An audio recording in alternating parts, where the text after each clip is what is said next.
Yo, it's your boy Ryan, Northwest Sports Fanatics, back at you with a new video. Today is Tuesday, July 1st, 2025, with your boy Ryan and the Northwest Sports Fanatics. Make sure you guys subscribe to the channel. Smash that like button either now or on your way out. Donate to your boy if you can. Cash App $, ORION-NWSF, or the YouTube Super Chat right here. We got the Kansas City Royals versus the Seattle Mariners. First pitch is going to be here in roughly 5 minutes, so let's cue up the music, take a look at the thumb, and let's get into the starting lineups. Happy Tuesday, everyone.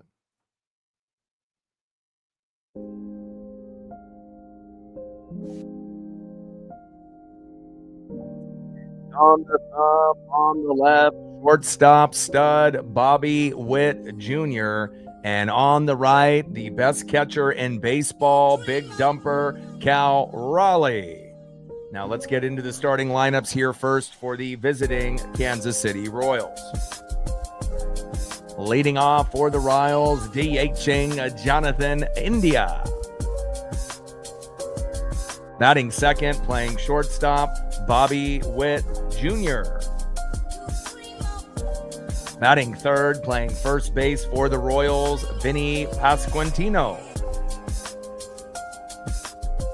Batting cleanup, batting fourth, third baseman, Michael Garcia. Batting fifth, catching today for Kansas City, Salvador Perez. Batting sixth, playing right field, Jack Caglione. Batting seventh, playing second base, Nick Lofton. Batting eighth, playing left field, John Rave. And batting ninth, playing center field, Kyle Isbell. And on the mound for the Royals with a 4-8 record and ERA of 4.91, it is Michael Lorenzen. And now let's get into the starting lineups for your Seattle Mariners. Leading off for the Mariners at shortstop, J.P. Crawford. Batting second, playing center field, Julio Rodriguez. Batting third, catching today for Seattle, big dumper, Cal Raleigh. Batting cleanup, batting fourth, DHing today for Seattle, Jorge Polanco. Batting fifth, playing left field, Randy Arozarena. Batting sixth, playing first base, Luke Raley. Batting seventh, playing right field, Dominic Canzone. Batting eighth, playing third base, Ben Williamson. And batting ninth, playing second base, Cole Young. And on the mound for the Mariners with a 3-4 record and ERA of 5.30, it is Emerson Hancock. And we're going to be shooting for 100 likes and 100 on the donos on every single stream here moving forward. Hope everyone is having a fantastic day. It's definitely still a heater out here in the Pacific Northwest. And I think we're going to have one more day after today. And then hopefully eventually the heat wave will end for about 4 days. And then we're going to have another 4 days after that. Pretty hot in the 90s. So again, it's definitely a scorcher here, but we're going to do our best, obviously, here in the Pacific Northwest. And hopefully we can get this dub. Daniel in the building. What's good? Shout out to all the people all across the globe. Shout out to all the new subs that we've acquired here into 2025. 32 to 3,300 regular viewers. And I appreciate every single one of y'all. You get situated with a few of my screens here, and first pitch is going to be here in roughly 1 minute.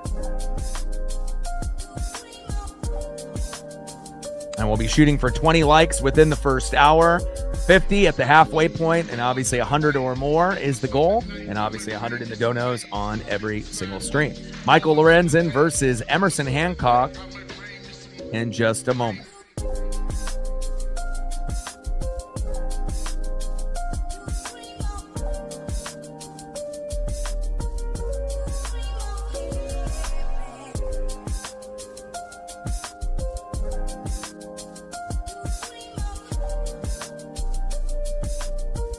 Only 80 subs away from 21,000. I love it.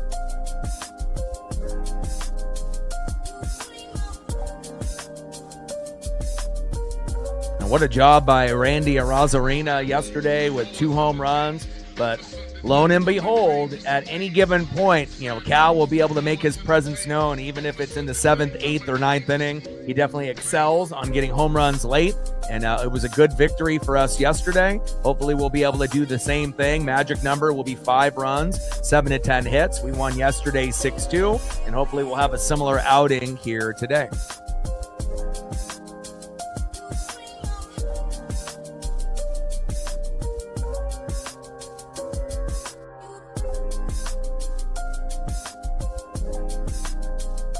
Emerson Hancock on the mound, Jonathan India in the box.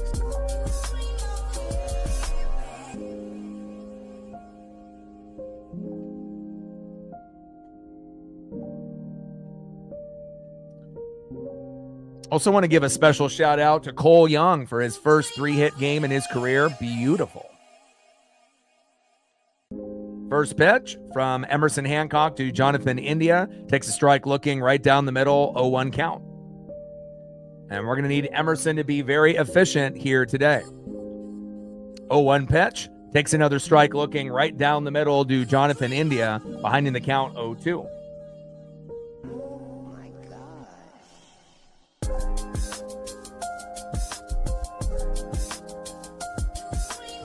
3-4 record with an ERA of 5.30. So nothing too crazy, on the stat line, but again, should be a pretty competitive matchup. 0-2 pitch in play, and a ground rule double that goes into the stands on the 3rd pitch of the game. Not essentially the way that the Mariners wanted to start, but hopefully Emerson can give up 3 runs or less, and that'll give us a chance late, depending on how our bullpen shapes up. Nice ground rule double right out of the gates for Jonathan India. Next up is shortstop Bobby Witt Jr.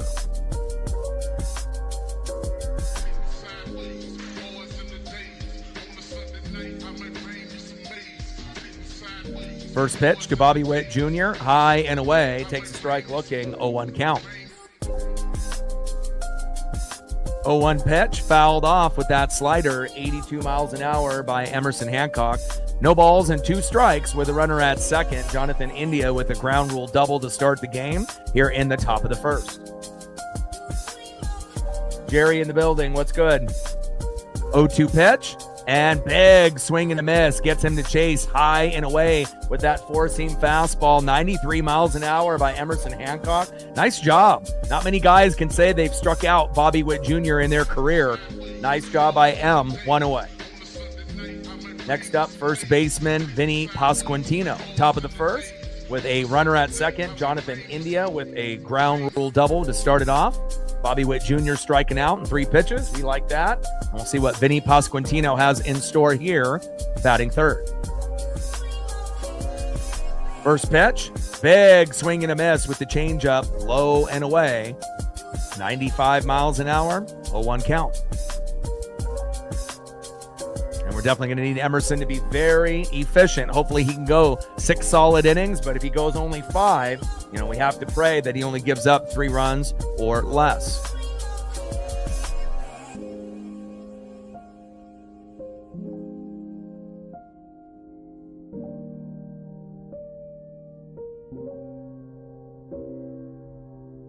Let's go, M. Settle in. 0-1 pitch in play and grounds out to 3rd. Throw to 1st. Got him. Nice job by Ben Williamson there, but Pasquantino, he grounds out, but then you end up getting India from 2nd to 3rd. Runner at 3rd down with 2 outs. Next up, 3rd baseman Michael Garcia. First pitch, low and away with that sinker, 94 miles an hour by Emerson Hancock. 0-1 count. 0-1 pitch, low away, same spot with that sinker, 94 miles an hour. 2 balls and no strikes to Michael Garcia. Top of the 1st inning with a runner at 3rd, Jonathan India with 2 outs, and hopefully we can leave them stranded and we're not down early.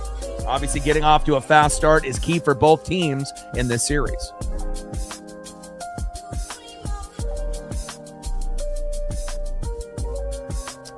2-0 pitch. Takes a strike looking right down the middle. 1 ball, 2 balls, and 1 strike to Hancock to Garcia.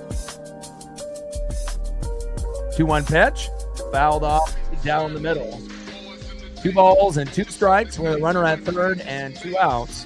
Top of the first inning. We're still knotted up here early at 0.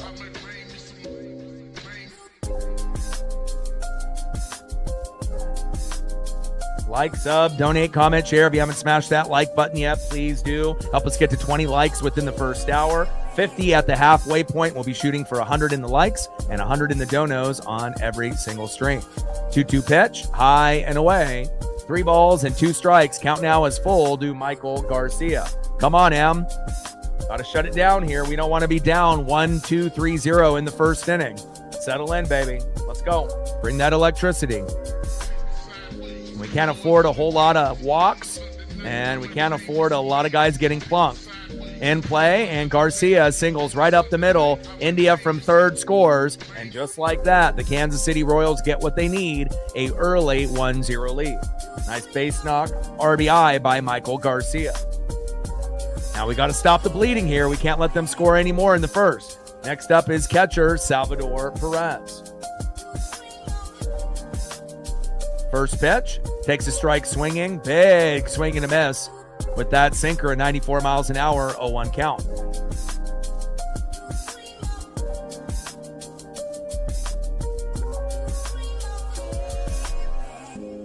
Top of the first inning, 1-0 Kansas City.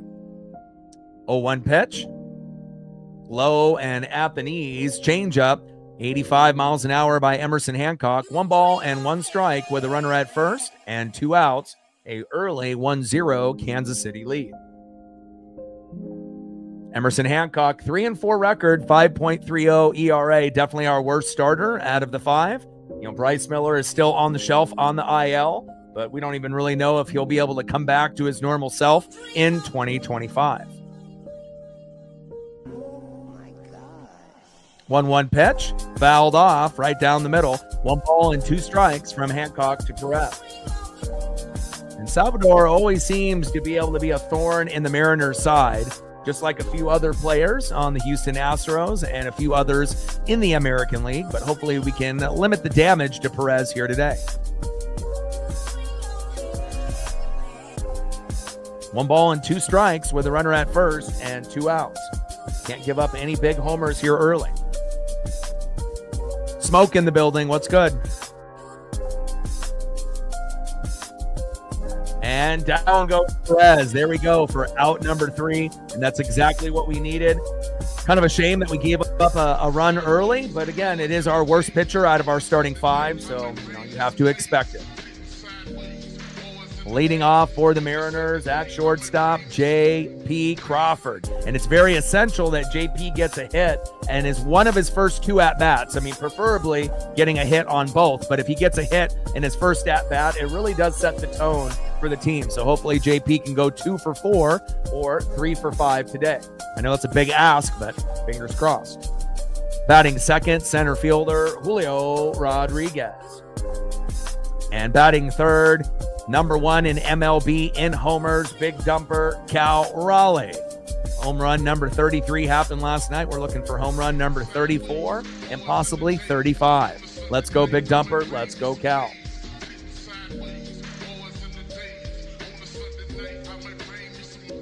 And on the mound for the Kansas City Royals with a 4-8 record and ERA of 4.91, Michael Lorenzen. Trident's up. Let's go, M's.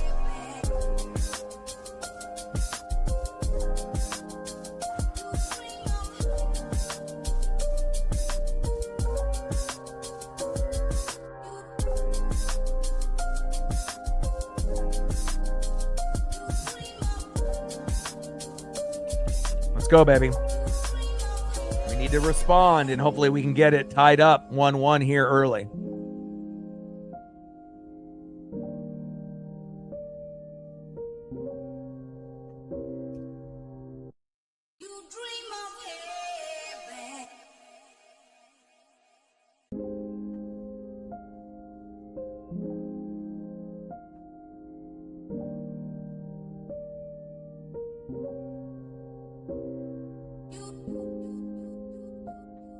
All day in the building. What's good, brother?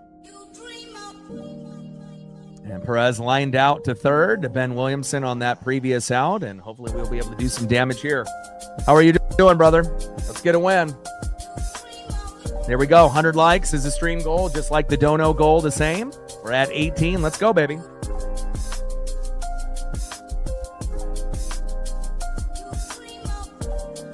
Hope you had a good day as well. Definitely a heat wave in the Pacific Northwest. It's a little too hot for my liking. You know, when we get up into the 90s and whatnot, I think we're going to have one more day tomorrow of a little bit warm weather, and then we'll have about 4 days of a cool off, and then we're back on again with a heat wave for 4 days. So we'll see how that goes. I mean, even with AC, running in the house, it's very possible to have the temperatures go even close to 80 degrees, even with an AC unit running, in the house, depending on how big of a house that you have. So hopefully it'll cool down here sooner than later.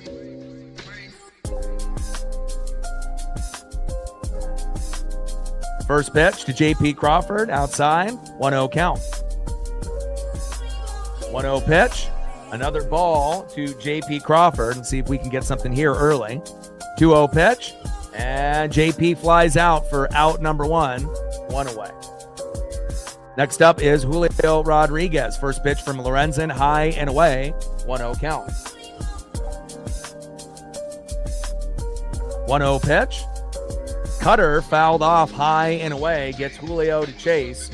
1 ball and 1 strike with nobody on and 1 out. Royals up 1-0 early with a Michael Garcia RBI single up the middle, and India scored from third, 1-0 Kansas City.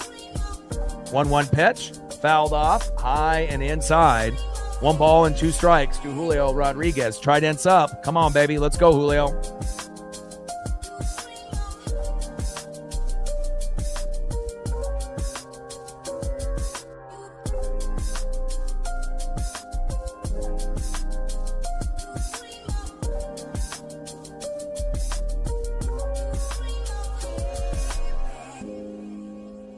One-two pitch, fouled off right down the middle with that slider, 86 miles an hour by Michael Lorenzen. 1 ball and 2 strikes to Julio Rodriguez.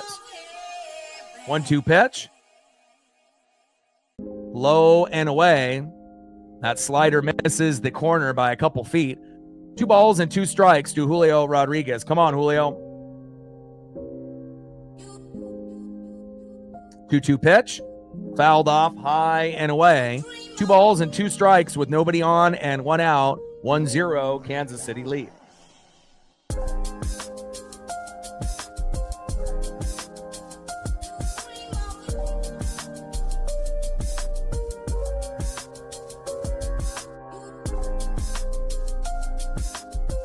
Come on, Julio.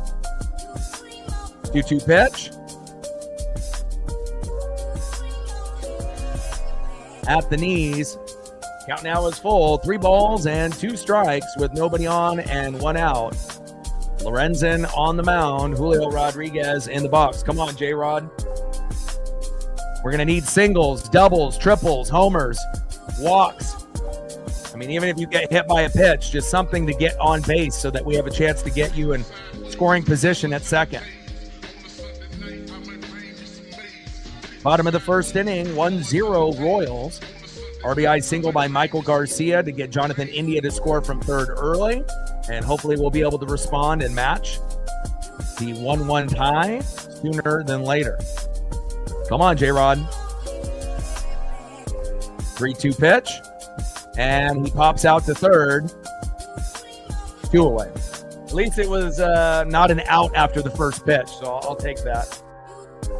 Next up is Big Dumper Cal Raleigh, number 1 in MLB in homers with 33. Let's see if we can get number 34 and 35 here today.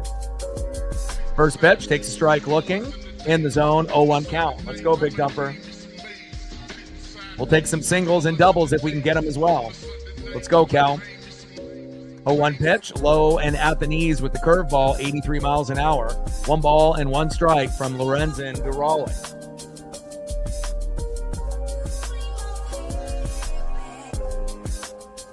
1-1 pitch, low and at the knees. 2 balls and 1 strike with nobody on and 2 outs.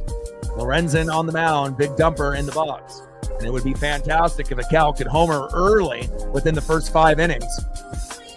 But we know he can do it late. He can do it at any given inning. 2-1 pitch, takes a strike looking in the zone. 2 balls and 2 strikes from Lorenzen to Raleigh. Come on, Cal.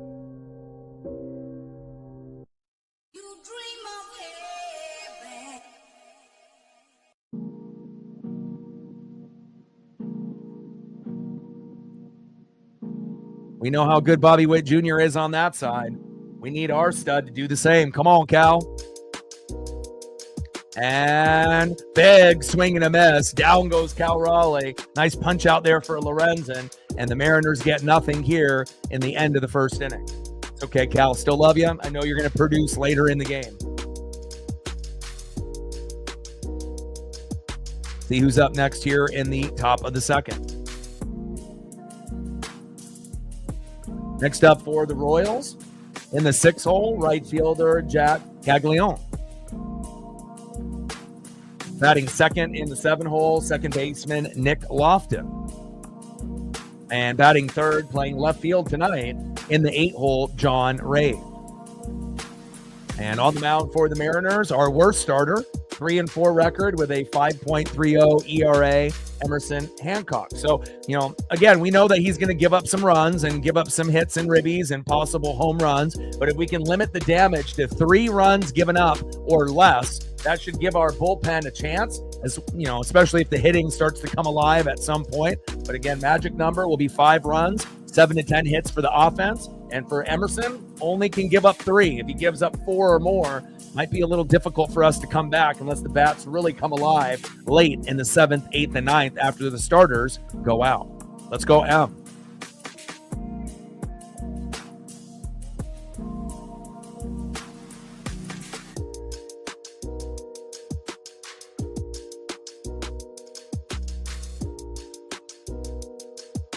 Off to a good start already. We're almost at 30 likes. Within the first 22 minutes, we're at 27. 3 more to go to get to 30. 13 more to get to 40. 23 more to get to 50. Nice job, you guys. I appreciate you very, very much. So we're already at 27. Next goal will be 50. And hopefully we can get to that number, maybe halfway through. And then the ultimate goal will be a hundo. A hundo and a hundo. Likes and dono train. First pitch for Emerson Hancock to Jack Caglione, playing right field today instead of DH. High and away, misses the plate by about 4 feet. Changeup, 84 miles an hour by Emerson Hancock, 1-0 count. 1-0 pitch, low and away, tries to paint the corner with that changeup and barely misses. 2 balls and no strikes from Emerson Hancock to Caglione. 2-0 pitch, low and away. 3-0 count from Hancock to Caglione. Not a good start here so far for Emerson Hancock. Come on, my guy. 3 balls, no strikes, nobody on, and no outs. A 1-0 lead with a Michael Garcia RBI single right up the middle to get Jonathan India to score from third, and that's how we're sitting at a 1-0 lead. 3-0 pitch. And holy hell, Emerson Hancock can actually throw a strike right down the middle. 3 balls and 1 strike to Caglione. 3-1 pitch, fouled off high and inside. Count now is full. 3 balls and 2 strikes from Emerson Hancock to Caglione. Come on, M. Find a way to punch him out or get a cheap out here. Here we go, baby. You're doing a great job all day. It's always good where I can have a couple people I can rely on, day in and day out, like you and Captain. 3-2 pitch, and that is a walk. 6-pitch walk there for Emerson Hancock, and anytime you end up getting a single or a walk early in the inning, you have to pray for that punch out and double play, or the double play to come immediately. And we'll see what we get here. Nick Lofton didn't play yesterday. We'll see if we can get him out. First pitch, takes a strike looking, low and at the knees by Emerson Hancock, 0-1 count. Let's go, M. We need a punch out and a double play, or a double play and a punch out. Let's go. Top of the second inning, 1-0 Kansas City.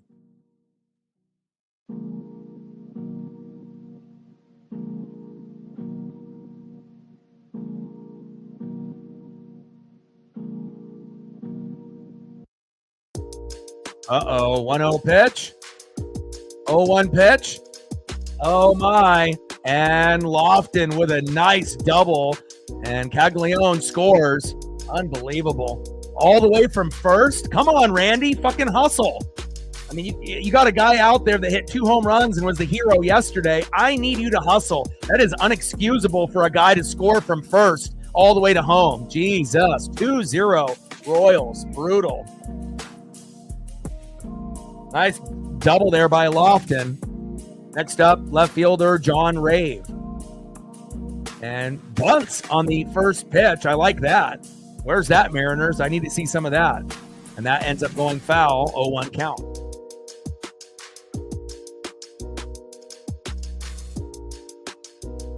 One more like the 30. Let's get there, baby. 0-1 pitch. Big swing and a miss, low and away. Finding the count now, 0-2 from Hancock to Rave.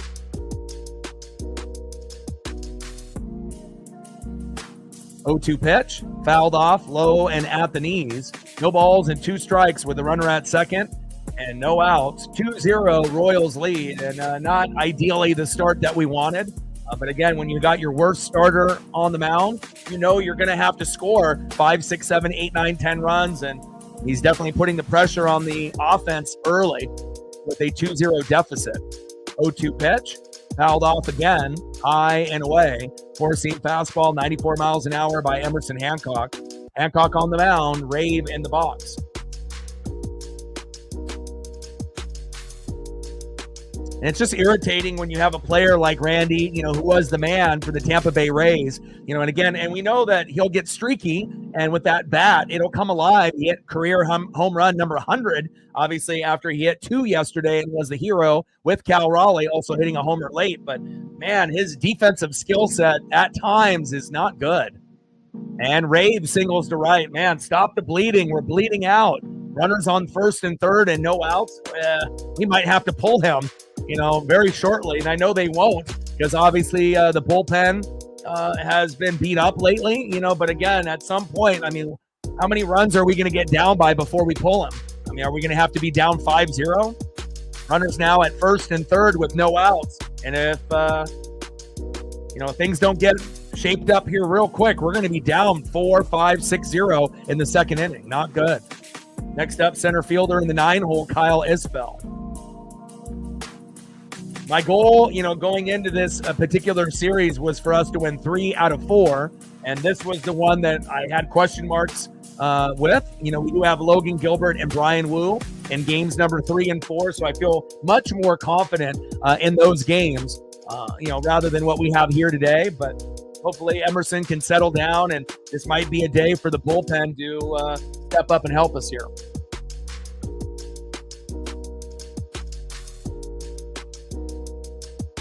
Absolutely, man. Again, if you live in Oregon, in the Portland, Metro Beaverton area, it's usually only about a 3.5 hour drive.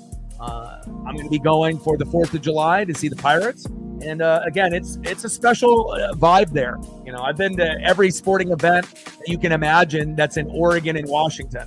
And, NFL games, MLB games, NBA games. Haven't been to a Kraken game yet, but that is on the list at some point down the road. First pitch from Hancock to Isbell. Takes a strike looking right down the middle. 0-1 count. Yeah, too bad Gerangelo, who's going to be playing in the Futures game with Harry Ford and Lazaro Montes, isn't ready, because that would be great. And in play, and Hancock gives up another. Grounds out into a fielder's choice to second. Lofton scores. Rave is out at second. And now we're already down fucking 3-0. Brutal. Next up, DHing today, 1-for-1 with a run, Jonathan India. And this was the maximum amount of runs that we could have him give up. And he's already given up 3 in the second inning. Not good. 0-1 pitch coming in shortly. Hancock on the mound. Jonathan India in the box. Come on, M. Brutal.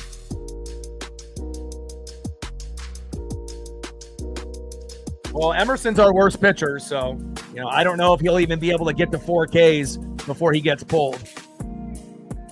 I mean, when he's on, he can end up getting, maybe 6 to 8 Ks when he's on, but when he's off, this is what you're getting.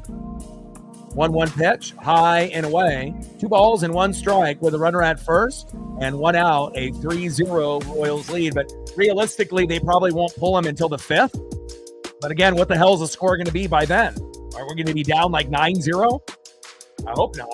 And we're definitely going to need the bats to heat up. 2-1 pitch, low and away, misses the strike zone by feet. Not just 1 foot, 2 foot, 3 foot. I mean, we're talking way outside. And again, when a guy is off, when he can't even hit the strike zone and he's a foot off, 2 feet off, 3 feet off the plate. Come on, my guy. 3-1 pitch. Takes a strike looking on the zone. Count now is full. 3 balls and 2 strikes with a runner at first and 1 out. Hancock on the mound. India in the box.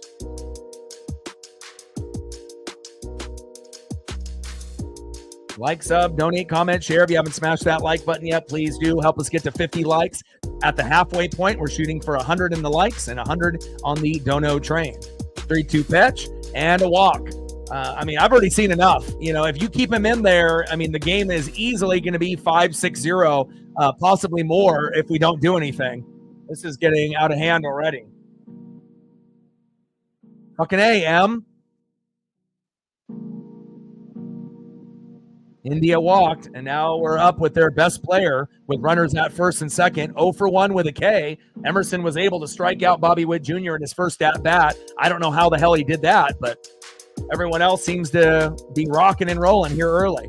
First pitch, low and away. He's missing the strike zone by a foot, 2 foot, 3 feet. It's not even close on like half of his pitches on every single batter. Come on. Top of the second, 3-0 Royals. Runners at first and second with only 1 out. Hancock on the mound. Bobby Witt Jr. in the box.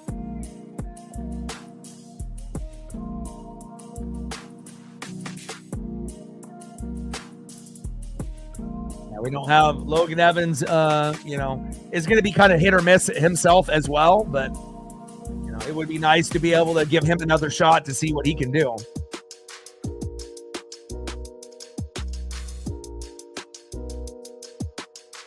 Come on, Mariners. Get out of this inning, baby. 1-0 pitch. In play. And grounds out to first. India to second and Isbell to third. Now you got runners at second and third with 2 outs, and hopefully we can stop the bleeding and just have it be at 3. And hopefully that's the rest of the, runs that he's going to give up the rest of the time he's on the mound, which is not likely though. Next up is Vinny Pasquantino. 1-0 pitch, low and away, 2-0 count. God, he's terrible today. 2-0 pitch, low and away, 3 balls and no strikes to Vinny Pasquantino. I don't think I've seen a Mariner pitcher this bad in months.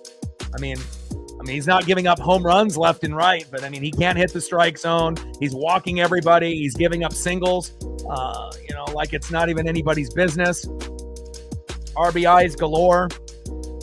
And you just know, when you got a guy that can't hit the strike zone and is walking, and that's a 4-pitch walk, at some point you're going to get that unexpected home run. And again, if we end up giving up a grand salami and we're down 7-0 in the second, we're not coming back.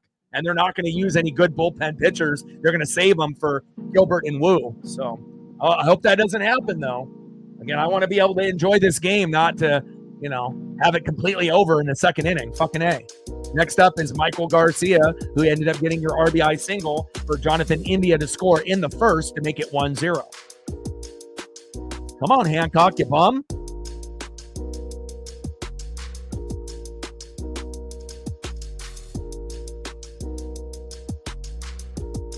I know that, you want to make sure you're resting up the bullpen and whatnot, but, I think every single person has already seen enough. Again, if you keep them in the third, the fourth, the fifth, the sixth, we're going to be down 5, 6, 7, 8, 9, 10. I mean, it's not like all of a sudden he's going to flip a switch and he's just going to strike out everyone else the rest of the game. Brutal. First pitch to Garcia, another pitch 2 feet off the plate.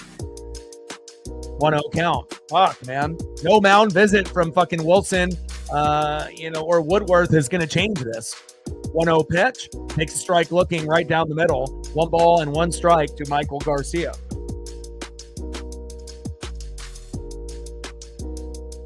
1-1 pitch. Takes another strike looking on the line. 1 ball and 2 strikes from Hancock to Garcia. Come on, Emerson.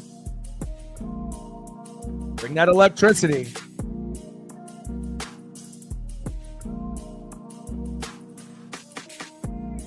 Top of the second inning, bases loaded with 2 outs. 1-2 pitch, fouled off, four-seam fastball, 95 miles an hour by Hancock. 1 ball and 2 strikes with bases loaded and 2 outs. And again, this could very well be 4, 5, 6, or 7-0 with 1 swing. Come on, Mariners.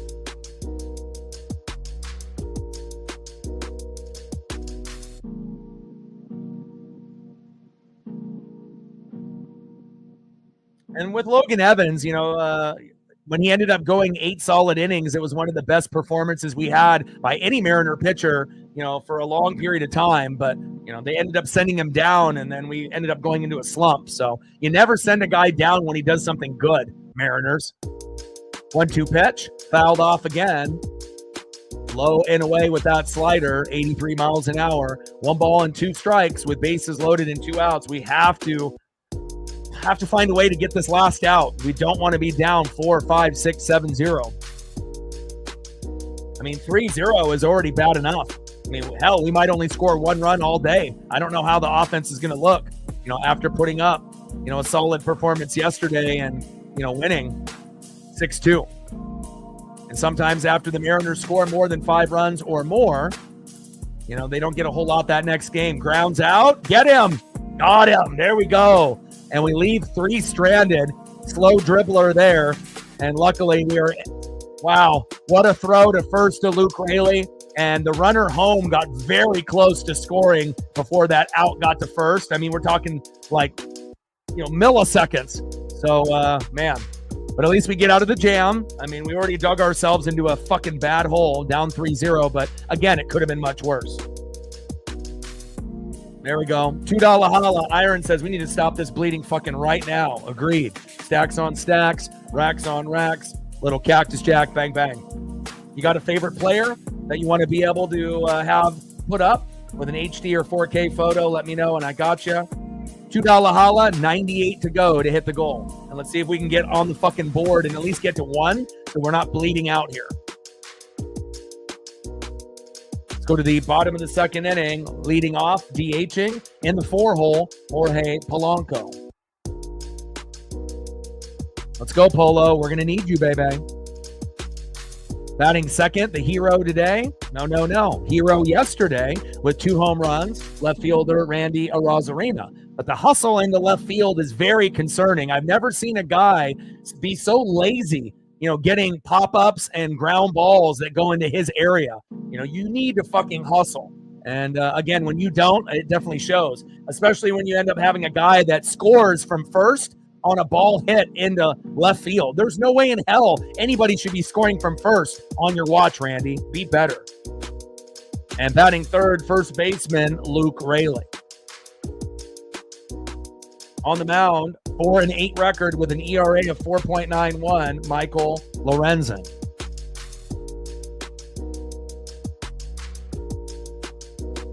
There we go. 40 likes, 60 more to go. 10 more to get to that halfway point. And we're at 98 to go on our Dono train. First pitch from Lorenzen to Polo. Takes a strike looking low and in the zone. 0-1 count. 0-1 pitch. Low and away with the curveball. 83 miles an hour by Lorenzen. 1 ball and 1 strike to Jorge Polanco.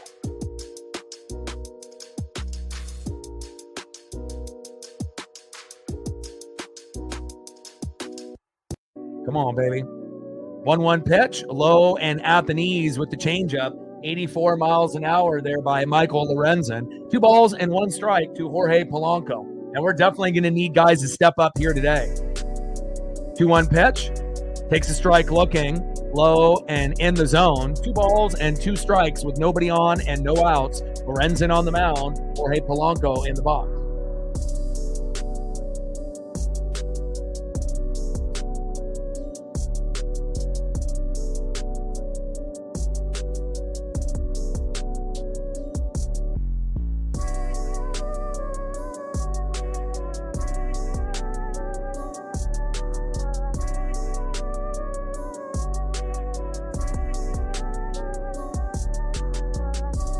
Pitch fouled off. Count now is full. 3 balls and 2 strikes from Lorenzen to Polo.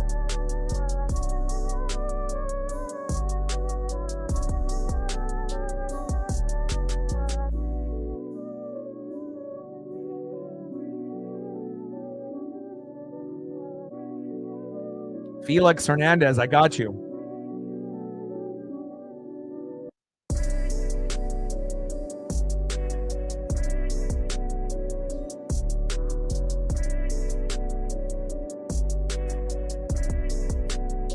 In play on the 3-2 pitch. And Polo gets a nice single. There we go. Nice single right up there to second base. Nice job, Polo. At least we get someone getting on base here early. Next up is Randy Arozarena. 2 home runs yesterday. We're going to need you today, Randy. First pitch, low and away. That looked like an Emerson Hancock pitch, 3 feet off the plate, 1-0 count. 1-0 pitch. Takes a strike looking right down the middle. 1 ball and 1 strike from Lorenzen to Randy Arozarena. Bottom of the second inning, 3-0 Royals.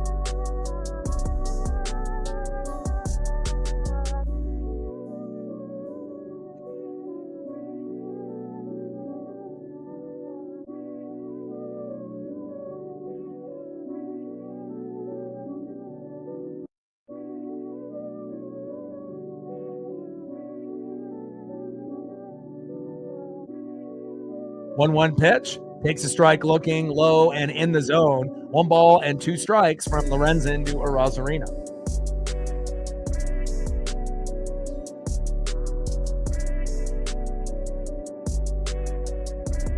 One-two pitch, low and away.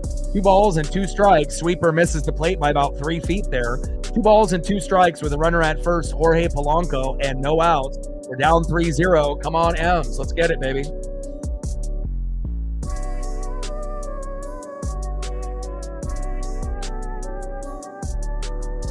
Wish we had this still here in 2025. Could you imagine if Felix was a part of this rotation over Emerson Hancock? Logan Gilbert, George Kirby, Brian Wu, Luis Castillo, and Felix Hernandez. Oh my.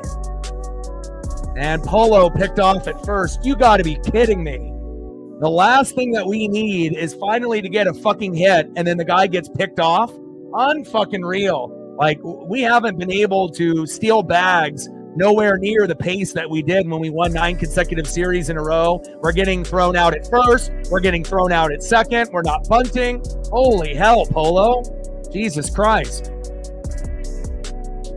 I mean, I get it that Emerson Hancock is, being asked today, but again, we don't need anybody else to be asked on top of that. Holy hell. 2-2 pitch, low and away. Count now is full. 3 balls and 2 strikes to Randy Arozarena.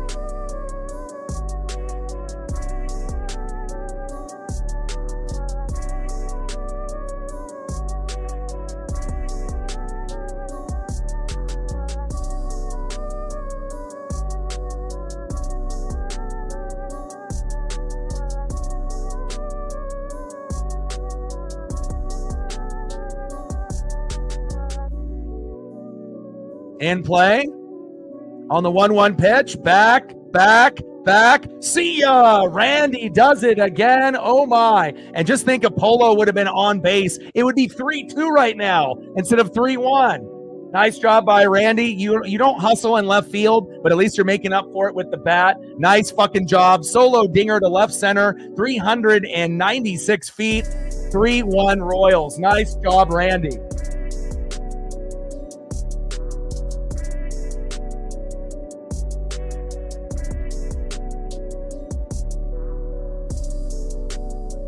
There we go. 3 home runs in his last 4 at-bats. Now, if we could just get him to hustle in left field so guys don't score from first base when a ball is hit to him. That happened earlier today. A great job with the bat. I can't complain. You know, getting us on the board is very essential, especially with Hancock on the mound sucking ass. Next up is Luke Rayleigh. 1-1 pitch, fouled off right down the middle. 1 ball and 2 strikes from Lorenzen to Rayleigh. Let's go, Luke.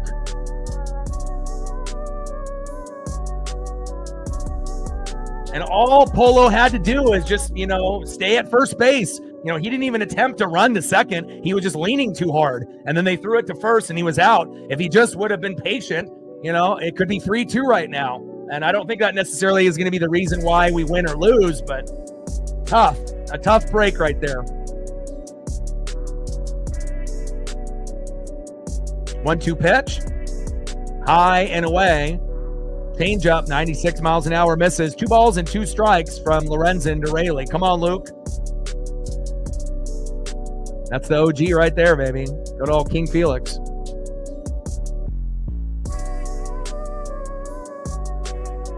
Randy is money. And Rayleigh grounds out on a 2-2 pitch to second. 2 away.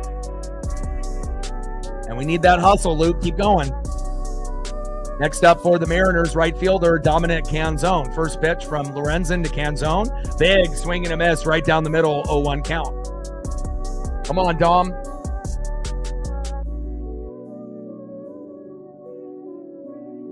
Bottom of the second, 3-1 Royal lead, and getting on the board feels good. 0-1 pitch, big swing and a miss, low and away. No balls and 2 strikes with nobody on and 2 outs.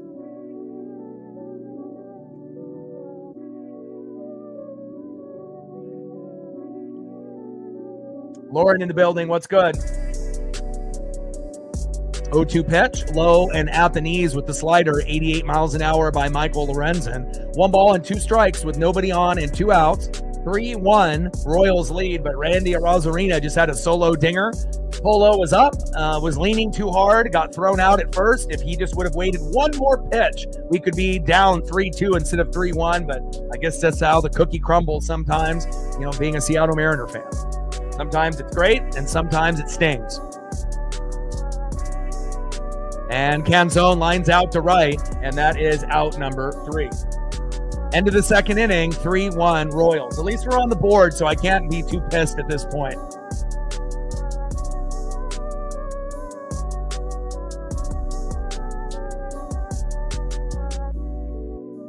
Next up in the top of the third, 0-for-1 catcher Salvador Perez. Batting second, 0-for-0 with a run and a base on ball, right fielder Jack Caglione. And batting third, second baseman, 1-for-1 with a run and an RBI, Nick Lofton. Trident's up. Let's go, M's.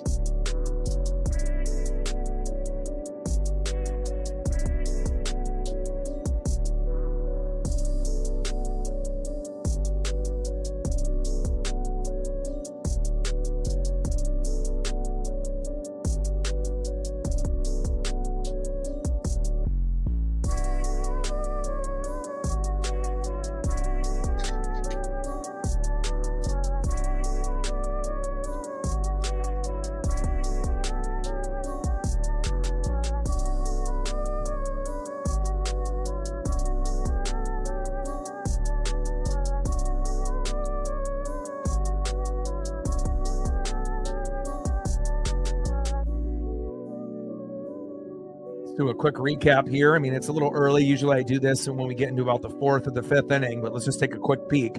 All right, Michael Lorenzen, 2 innings pitched, 2 hits, 1 earned run, no walks, 1 K, 39 pitches already, 23 strikes, 4.90 ERA. And we obviously know Emerson's line is going to be much worse. 2 innings pitched, 4 hits, 3 earned runs, 3 walks, 1 K, 51 pitches, 33 strikes with a 5.52 ERA. And the crazy thing is Emerson's Hancock strikeout is fucking Bobby Witt Jr. Who would have imagined that?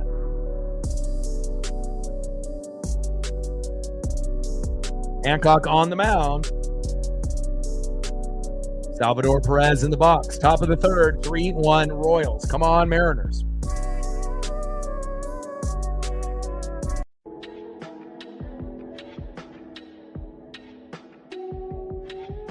Happy Canada Day, my guy. First pitch in play and grounded out to third, throw to first, one away. There we go. Good defense there by the Mariners. Next up, right fielder today, Jack Caglione.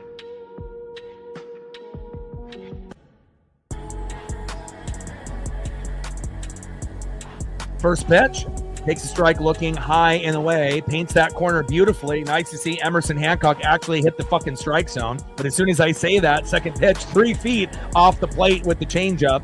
1 ball and 1 strike from Hancock to Caglione. I don't know what's going on with Emerson, if he is battling a minor injury, or if he's just off, today. But I've never seen him this off, pitching 2, 3, 4 feet off the strike zone. And he's kind of doing it on a consistent basis, which is rare. 1-2 pitch. Low and at the knees. 2 balls and 2 strikes from Hancock to Caglione.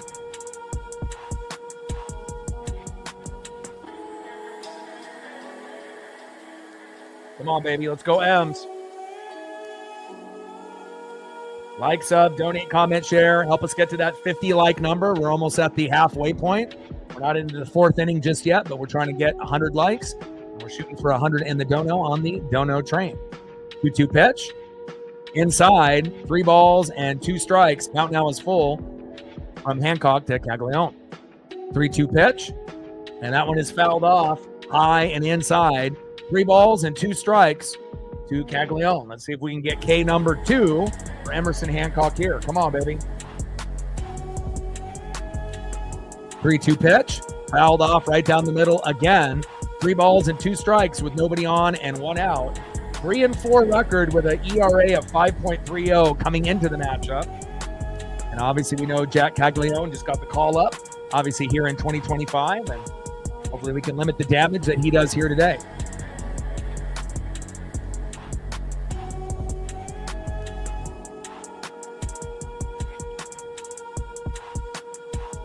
Three-two pitch, fouled off again in the strike zone. 4-seam fastball, 94 miles an hour. 3 balls and 2 strikes from Hancock to Caglione. Come on, Emerson. Let him know, baby. Let's go.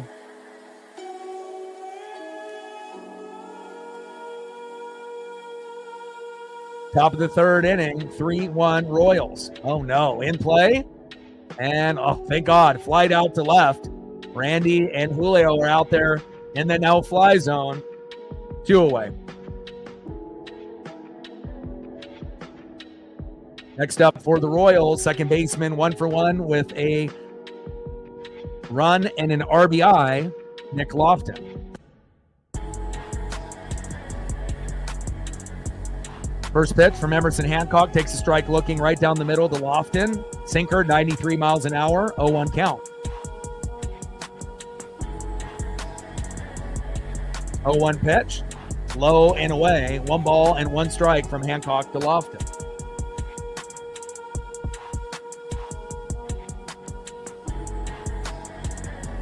One pitch, low and away with the sinker, 94 miles an hour, 2 balls and 1 strike from Hancock to Lofton. Come on, Emerson.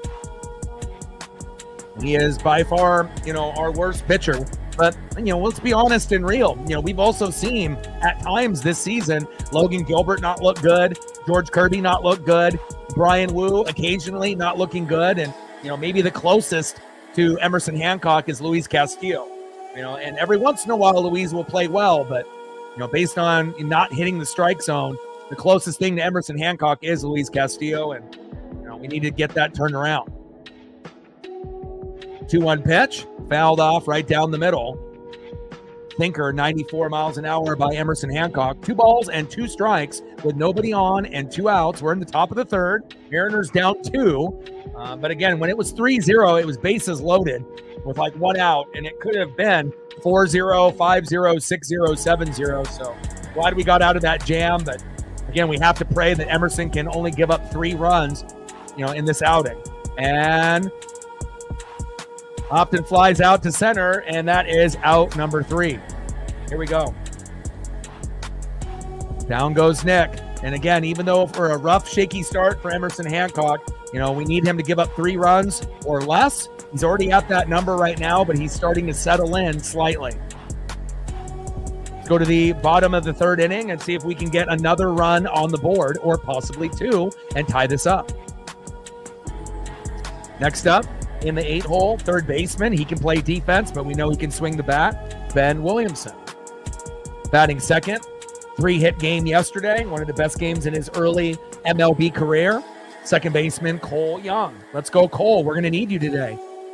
And batting 3rd, 0 for 1, shortstop JP Crawford. And same thing with JP. You went 0 for 1. We need you to get a hit in your second at-bat. It really does set the tone early and often if you get your leadoff hitter with a base knock. Let's go, baby. Bottom of the 3rd inning, 3-1 Royals.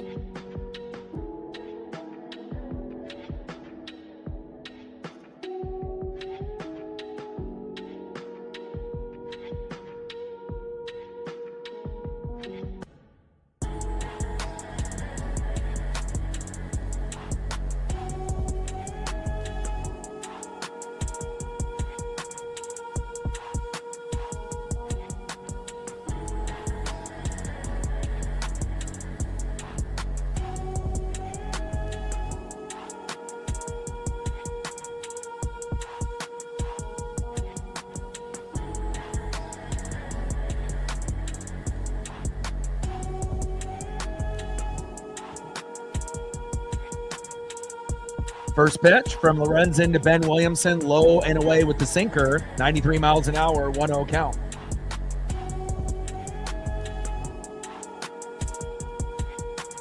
Pitch, takes a strike looking right down the middle from Michael Lorenzen. 1 ball and 1 strike to Ben Williamson.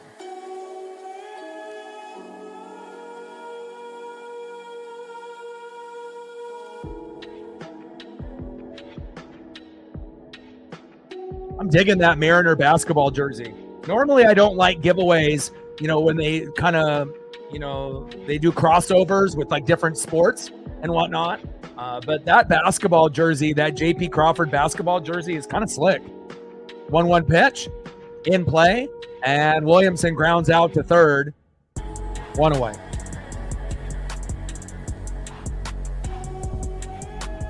Next up, 2nd baseman Cole Young.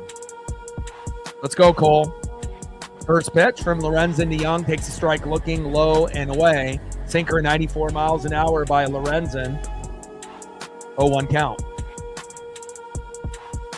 4-8 record with an ERA of 4.91. So nothing really to get too scared of on that side, for the Royals. We just have to, just find a way to get a couple homers today. That's obviously crucial.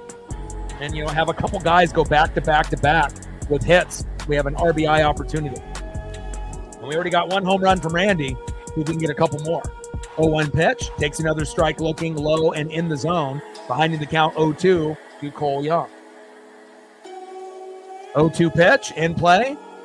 And there we go. Cole Young starting to heat up. And I love that he's starting to find his way, and again, the transition from AAA, the Tacoma Rainiers, to the Seattle Mariners and the MLB, it's a drastic change, and it's going to take time for some of our young guys. A nice job by Cole Young, keeping hot. I love it. Nice little single there. Next up is JP Crawford. Let's go, JP. Do your job. First pitch, takes a strike looking right down the middle, 0-1 count. And hopefully we get a couple people bunting today.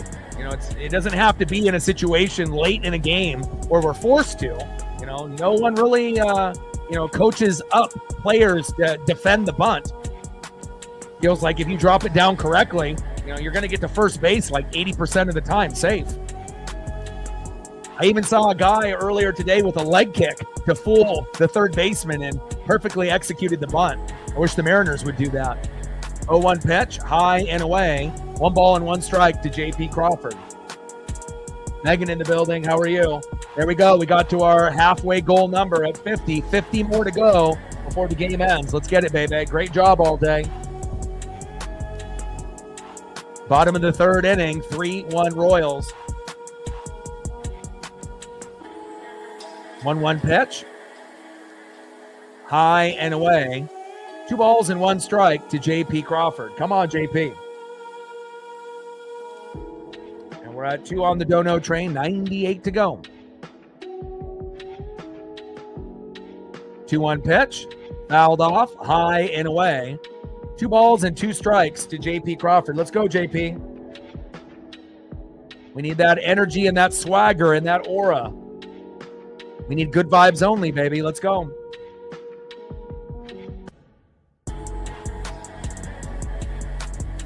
Two-two pitch, fouled off right down the middle with the sinker. 95 miles an hour by Michael Lorenzen. 2 balls and 2 strikes with a runner at first, Cole Young. Bottom of the third with 1 out. 3-1 Royals lead. Mountain in the building. What's good? JP fouls that one off. Nice souvenir for that fan. Slider. 86 miles an hour by Lorenzen. 2 balls, 2 strikes, runner at first, and 1 out. I'm just still not over the fact that Polo got thrown out at first, not even trying to steal. 1 pitch later, Randy hits a solo jack. I mean, we got the worst luck sometimes. But at least we're only down 2 at this point, and at least Emerson Hancock hasn't given up any more than he did in that particular inning. 2-2 pitch, big swing and a miss. Down goes JP, 2 away. All right, another opportunity to step up. Center fielder Julio Rodriguez. Bottom of the third, runner at first and 2 outs. Let's go, Julio. With 1 swing, we can tie the game up. But at this point, we'll take singles, we'll take doubles, we'll take anything positive. Let's go, Julio. Let's go, J-Rod. First pitch, high and inside, tries to jam the hitter, and he doesn't bait. 1-0 count.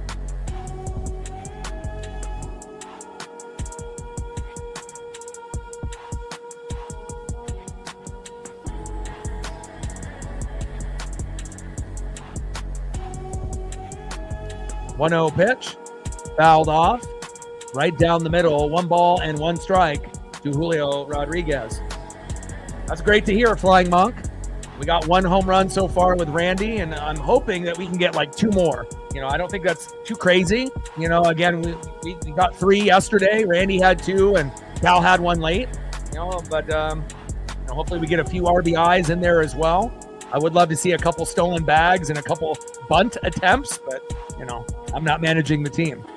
1-1 pitch, fouled off, right down the middle. 1 ball and 2 strikes with a runner at first and 2 outs. Cole Young with a 3-hit day yesterday. One of the best days he's had in his young, early MLB career, and already has a hit today. Seems like Cole is starting to figure out the MLB game, which is a good thing to see, especially when we have young guys from AAA and Dominic Canzone, Ben Williamson, and Cole Young. And eventually we'll have Harry Ford with the call-up at some point in 2025. We might have to wait after the All-Star break before it happens, though. And hopefully we'll get lucky and we can get Eugenio Suarez to come back to the Mariners. And obviously that would damage a little bit of the development of Ben Williamson being a young player, as well as Miles Mastroboni's opportunities at third. But I don't think any Mariner fan would complain, considering he's one of the best power hitters in baseball. And Julio strikes out for out number 3. Tough.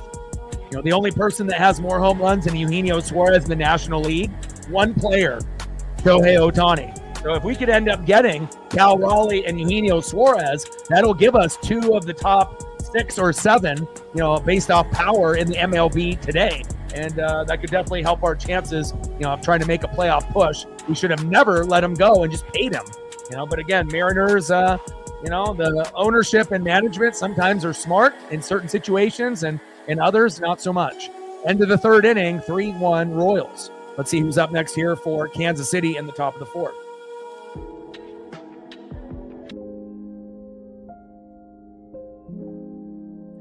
Next up for the Royals in the 8-hole, 1-for-1, left fielder John Rave. Batting second, 0-for-1 with an RBI, center fielder Kyle Isbell. And batting third, 1-for-1 with a run and a base on ball, DHing today, Jonathan India. Trident's up, let's go M's.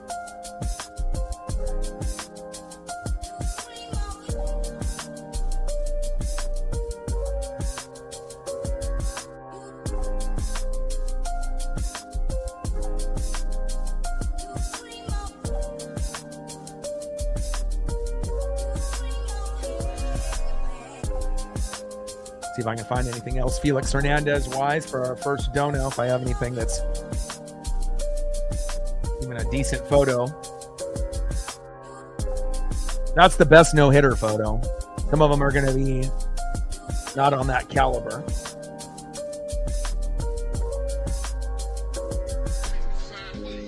Good old King Felix, man. What a great player.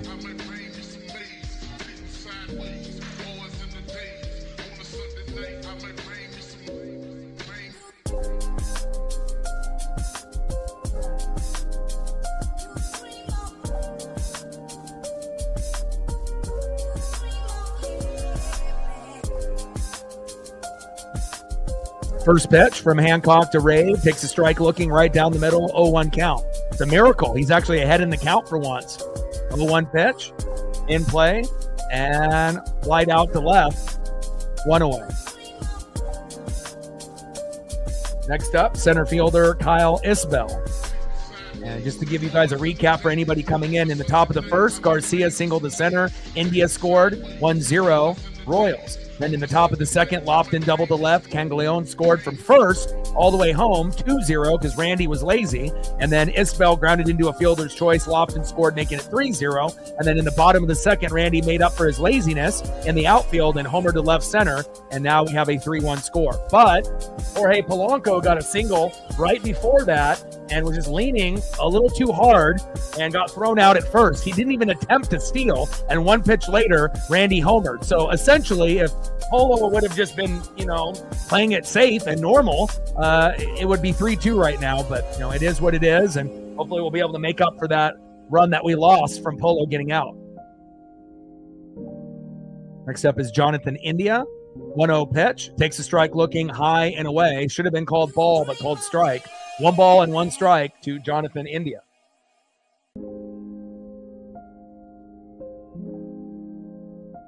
Well, I appreciate that. It's always good when we can actually get people to support, so. 1-1 pitch in play, and India flies out to center. There we go, and that is out number 3. And so for as bad as Emerson Hancock looks for an inning or two, last couple, he's been much better. Defense has helped him out. And again, he's still throwing all over the strike zone, but he's finally settling in. And I thought that, if we give up 3 runs or less, out of our starters, regardless if it's Hancock, Castillo, Wu, Miller, even though he's on the IL, Kirby, Gilbert, that gives us a good chance as long as we don't have a meltdown like Legomina, Snyder, and Pop had, when they gave up 6-7 runs and extras and we lost. As long as we don't have a meltdown like that, I still believe that we can get enough hits, home runs, and ribbies to get back in this game.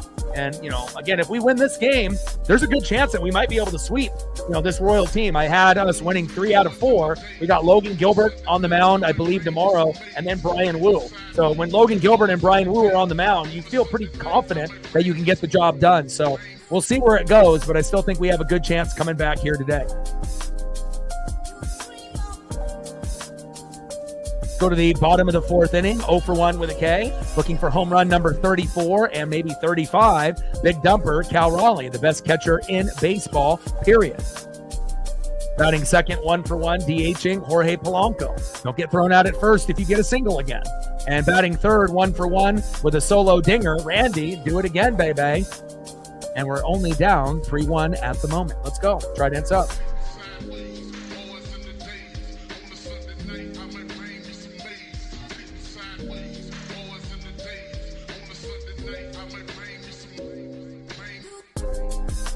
Gained another sub. Appreciate all the people that are supporting the brand. 79 more subs to get to 21,000. Let's go. We might be able to do that in a few days. Let's go, Cal. Singles, doubles, homers. We'll take it all, baby. Let's go, Cal. First pitch from Lorenzen to Cal Raleigh. Big swing and a miss. Low and at the knees, 0-1 count. Lorenzen on the mound. Big dumper in the box.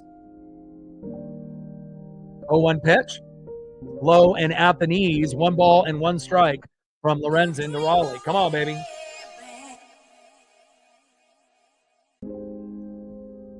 Bottom of the fourth inning, 3-1 Royals.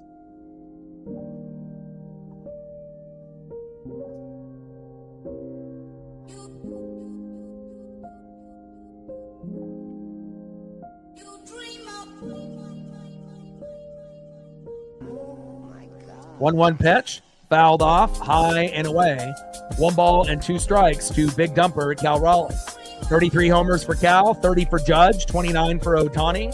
And if you saw that graphic, the most home runs, before July 1st, out of the 5 guys, 2 are Seattle Mariners. And coincidentally, those were the only 2 guys on that list of 5 that didn't cheat. Ken Griffey Jr. and Cal Raleigh. You had Barry Bonds, Mark McGwire, and Sammy Sosa on that list as well. So most home runs before the All-Star break, Ken Griffey Jr. with 35, Griffey with 33, and Cal with 33. So there's a very good chance that Cal will break that record. That's pretty amazing to say that he could break a record held by Ken Griffey Jr. Wild. 2-2 pitch, big swing and a miss, and Cal strikes out swinging. 1 away. It's okay, Cal. Cal's usually destined for homers late in the game anyways. Next up, DHing Jorge Polanco. Bottom of the fourth with 1 out and nobody on. Polo in the box. Let's go, Polo. First pitch to Jorge Polanco. Takes a strike looking. Outside of the strike zone. Should have been called ball, but called strike. 0-1 count. 0-1 pitch. High and away. 1 ball and 1 strike from Lorenzen to Polo.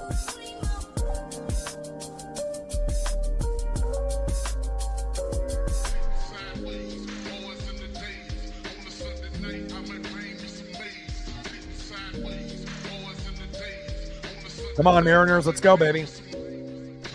The faster that we can get to that number 2 and that number 3, that'll definitely help our chances, especially with, the bullpen strategy, based on Gilbert and Wu that are going to be playing, obviously, in these next few games. And I'm definitely excited to be able to go to T-Mobile for the first time in this season to see the Pirates. Unfortunately, we're not going to be able to see Skeens. He's going to pitch against the Cardinals 1 series before the 3-game set with the Pirates, which is unfortunate, even though I know that it would be potentially a loss if he pitches well and they get hits on that end. But he hasn't really been getting any run support this year, unfortunately. Skubal is the best pitcher in the game. That is 100% true. And he's been the best pitcher since last year as well. 2-1 pitch, high and away. 3-1 count. 3-1 pitch, and Polo grounds out to second. Throw to first. 2 away. Next up is Randy Arozarena. First pitch, takes a strike looking with the cutter. 0-1 count.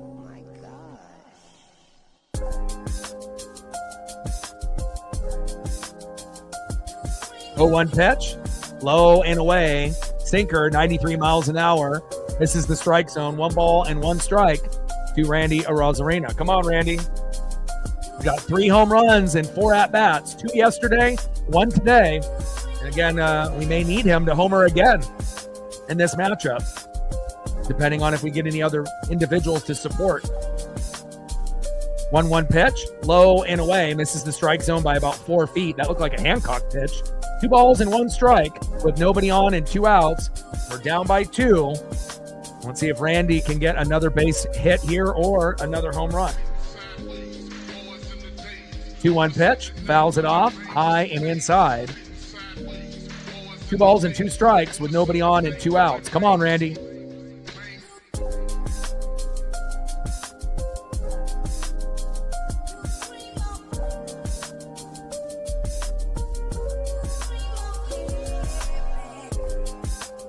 Two pitch, big swing and a miss, and down goes Randy.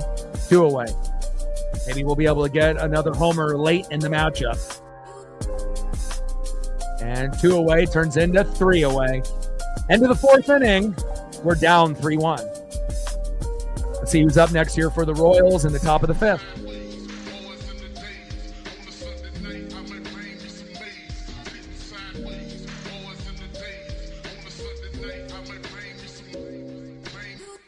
Next up for the Royals, 0 for 2 with a K, shortstop Bobby Witt Jr. Stud.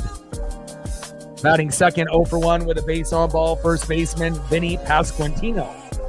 And batting third, 1 for 2 with a RBI, third baseman Michael Garcia. Trident's up. Let's go M's.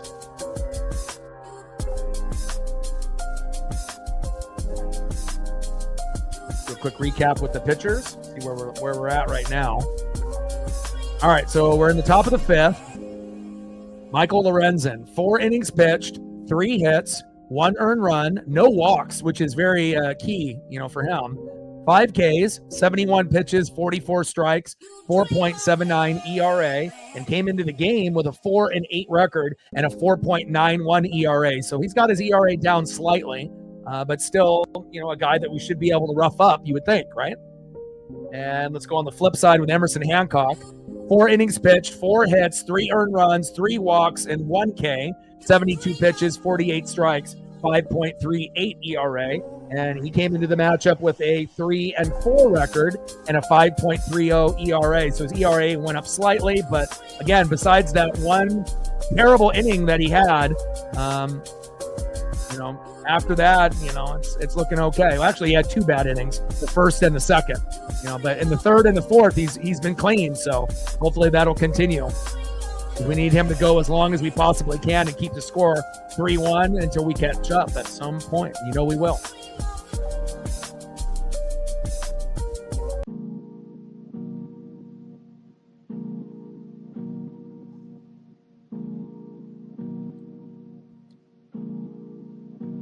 First pitch to Bobby Witt Jr. Takes a strike looking right down the middle. Sinker, 92 miles an hour by Emerson Hancock, 0-1 pound. Top of the fifth inning, 3-1 Kansas City. 0-1 pitch. Big swing and a miss, high and away. No balls and 2 strikes to Bobby Witt Jr.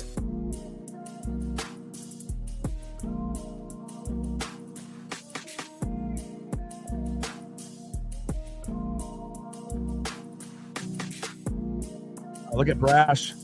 Money. 19 consecutive scoreless innings, huh? Wish we had more than one Matt Brash. 0-2 pitch in play. And Bobby Witt Jr. on an infield single to the shortstop.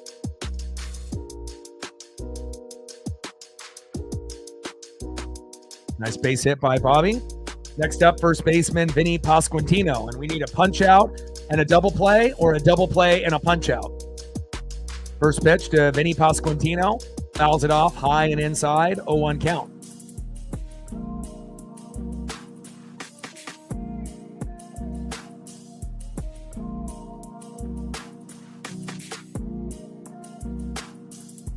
Like, sub, donate, comment, share. If you haven't smashed that like button yet, please do.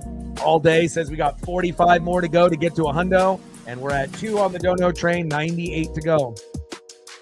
Top of the fifth, 3-1 Royals. Judah in the building. How are you, bro?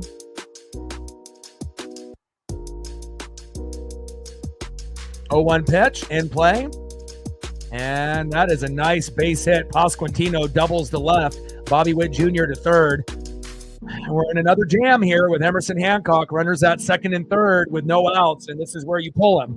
Because if you don't pull him here, it's 100%. They're going to score a minimum of 1, and they could score as many as 5. If you have runners at first and second and no outs, or second and third and no outs, and it's the 5th, you pull them. And Julio drops that ball into the outfield. Good effort, but doesn't come up with it. Next up is Michael Garcia. First pitch fouled off right down the middle, 0-1 count.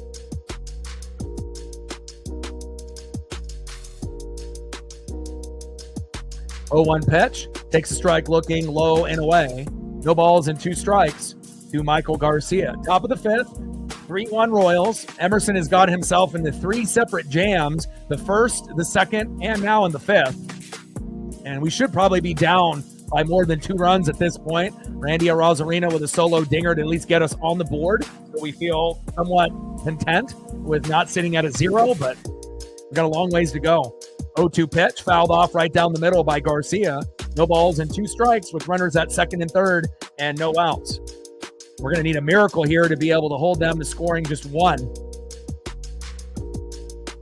But with this many people on, second and third and no outs, they'll probably score two. I hope that they don't score any, but we're going to need a double play at some point to have that happen. Punch out in a double play and a punch out, but kind of hard to get a double play with runners at second and third.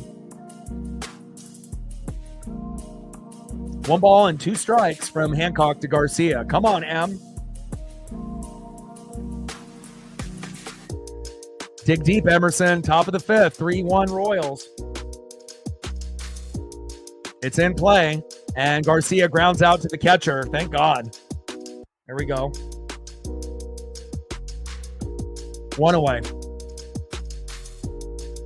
Next up is Salvador Perez. First pitch, takes a strike swinging, high and inside, 0-1 count. Come on, Emerson. I don't know what the chances of him getting 2 more outs here and still leaving those guys stranded, but Cal Raleigh's going to do his best, based off the pitches to call, even though he's all over the strike zone.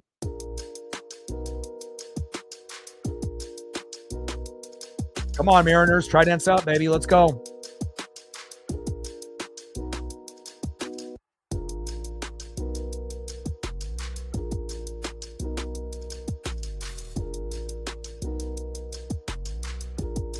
Appreciate you, Flying Monk. And that's in play. And just like I said, you got to pull them. Perez doubles to right. Pasquantino scores. Bobby Witt Jr. scores. And just like that, it's 5-1. You always got to pull the guy at that point. Runners at first and second with no outs. Runners at second and third with no outs, especially with what he did in the first and second inning. Brutal. Nice job by Salvador Perez. Now it's 5-1. Fucking A. Next up, right fielder Jack Caglione. Now, it's possible that we could have put in someone like, Carlos Vargas, and that same result would have happened. But again, you have to know the signs on when to pull a guy. And it seems like with Dan Wilson, he doesn't recognize when to do those things.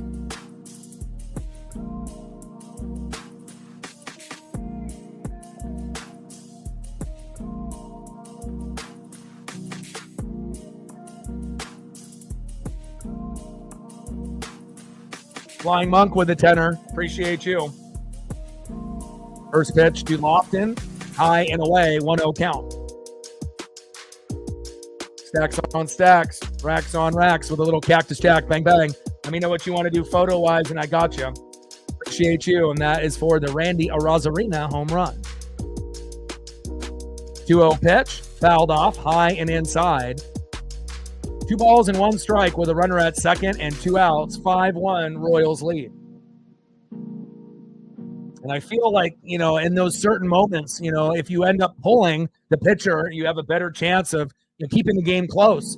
But it's like we've been able to predict almost every single time the game opens up from being comfortable to out of reach. And again, that's kind of the rule of thumb. If you're in the 5th inning and you got runners at first and second with no outs, or second and third and no outs, I don't care if it's fucking Scooball or Skeens, you pull. And again, if you don't, you'll pay the price. And the Mariners did. Pitch fouled off, high and inside. 2 balls and 2 strikes from Hancock to Lofton.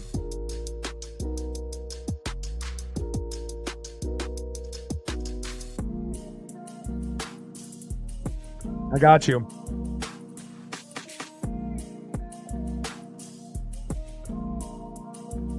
Bottom of the 5th, 5-1 Royals. Got to stop the bleeding. 2-2 pitch in play, grounds out to first, and finally we get out of the inning. Holy hell.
Flying Monk, just imagine he's on the beach right now.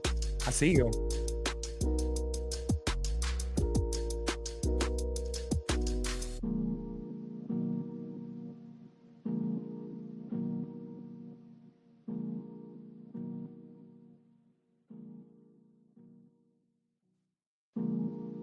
See if I can find anything else.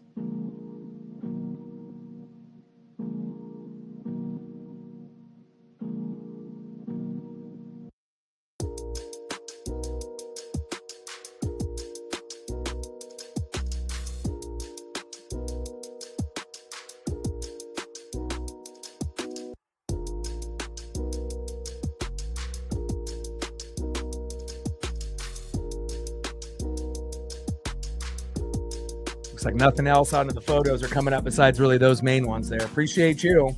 Let's go to the bottom of the fifth. We're down by 4 runs, and hopefully we can find a way to get back into this, but we need a little bit of support, and hopefully we'll be able to get it out of the lineup. Let's see who's up next here for the Mariners in the bottom of the fifth. Next up for the Mariners, 0 for 1, first baseman Luke Raley. Batting second, 0 for 1, right fielder Dominic Canzone. And batting third in the 8-hole, third baseman Ben Williamson. Bottom of the fifth, 5-1 Royals. First pitch in play by Luke Raley. And that is a nice double to center off the first pitch. At first, I was like, no, Luke, what are you doing? And he actually got it right on the sweet spot. I was hoping maybe for a ground rule double, but he gets the double. He's hustling like he always does. Randy, take notes. If you want to watch someone who hustles, no matter if it's offense or defense, it's a guy hitting right after you, Luke Raley. And let's see if we can get a rally going here with Raley, starting it off. Next up, right fielder Dominic Canzone. And if there was ever a time that we could need a 2-run jack to get the game to be 5-3, it's right now. Let's go, Dom. Bring that electricity, Dom.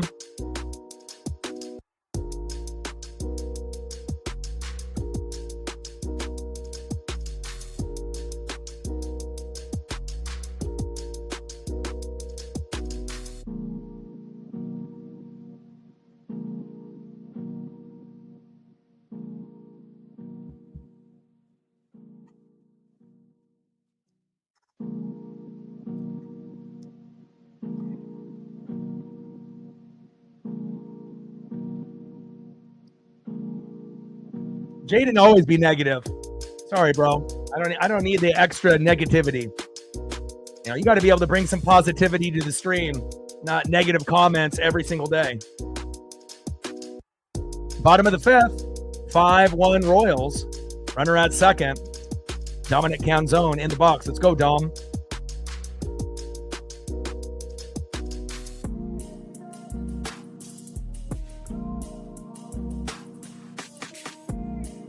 Big swing and a miss by Dom. 2 balls and 2 strikes from Lorenzen to Canzone.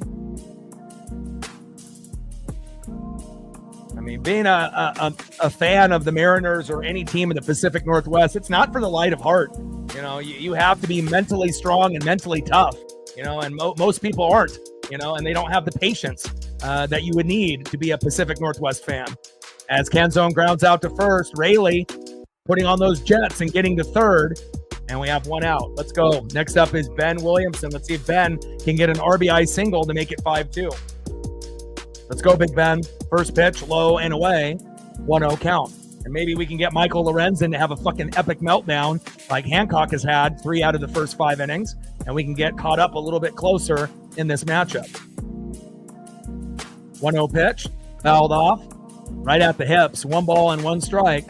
With a runner at third and 1 out. 5-1 Royals lead. But even though we're down 4, you know, I know we can come back. You know, the bats can, you know, get hot after the starters go out. But it's going to take a lot to be able to come back here today.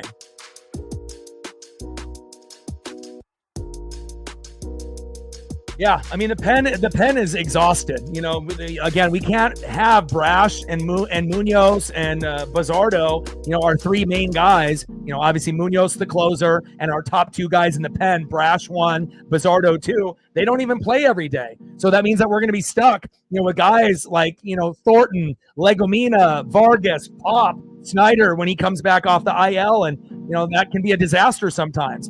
And here we go. Williamson, go, go, go. He doubles to right. Rayleigh scores from third. And just like I said, RBI single. There it is. 5-2 Royals. Great job.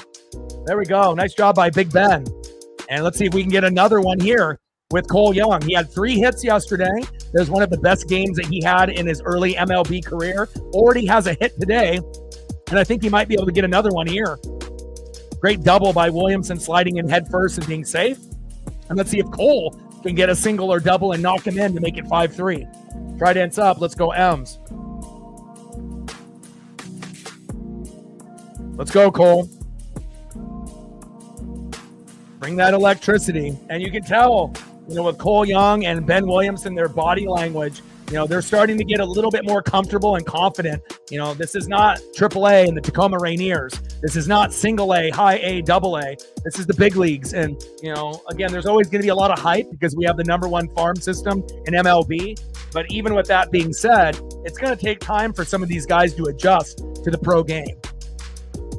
First pitch to Cole Young, low and at the knees, 1-0 count.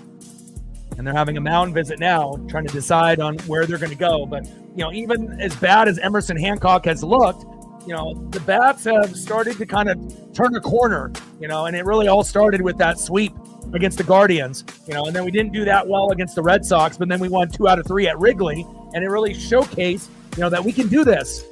Again, it's hard to be able to have good starting pitching, good bullpen, and good hitting, and good power hitting all in one game. But, we will be buyers at the deadline.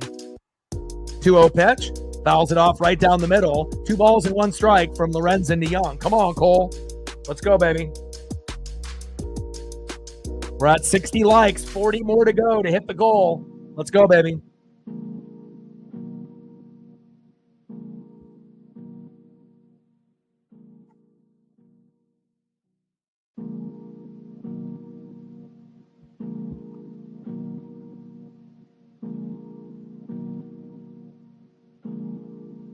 Bottom of the 5th, 5-2 Royals.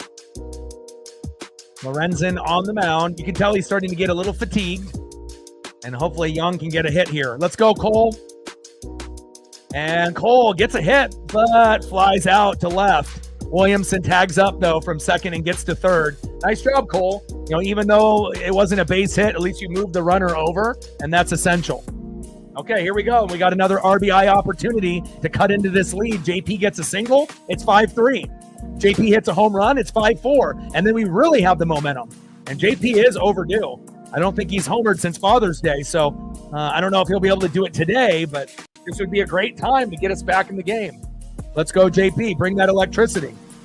Take the walk if it's there. 1-0 pitch, high and away. 2 balls and no strikes from Lorenzen to Crawford. And, Mariners are a very good 2-out team.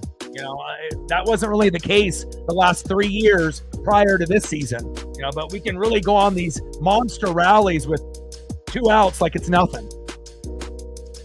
I don't even need a home run by JP. That would just be the cherry on top. Just give me an RBI single or an RBI double. And then if we don't get anything more this inning, we're in prime position to come back. We're down 3, but we get one more here and we're down 5-3 instead of 5-2. It'll be really key. Got to maximize every single inning the best to our ability, especially when their pitcher is getting a little shaky. Emerson's been shaky the whole, first 5 innings.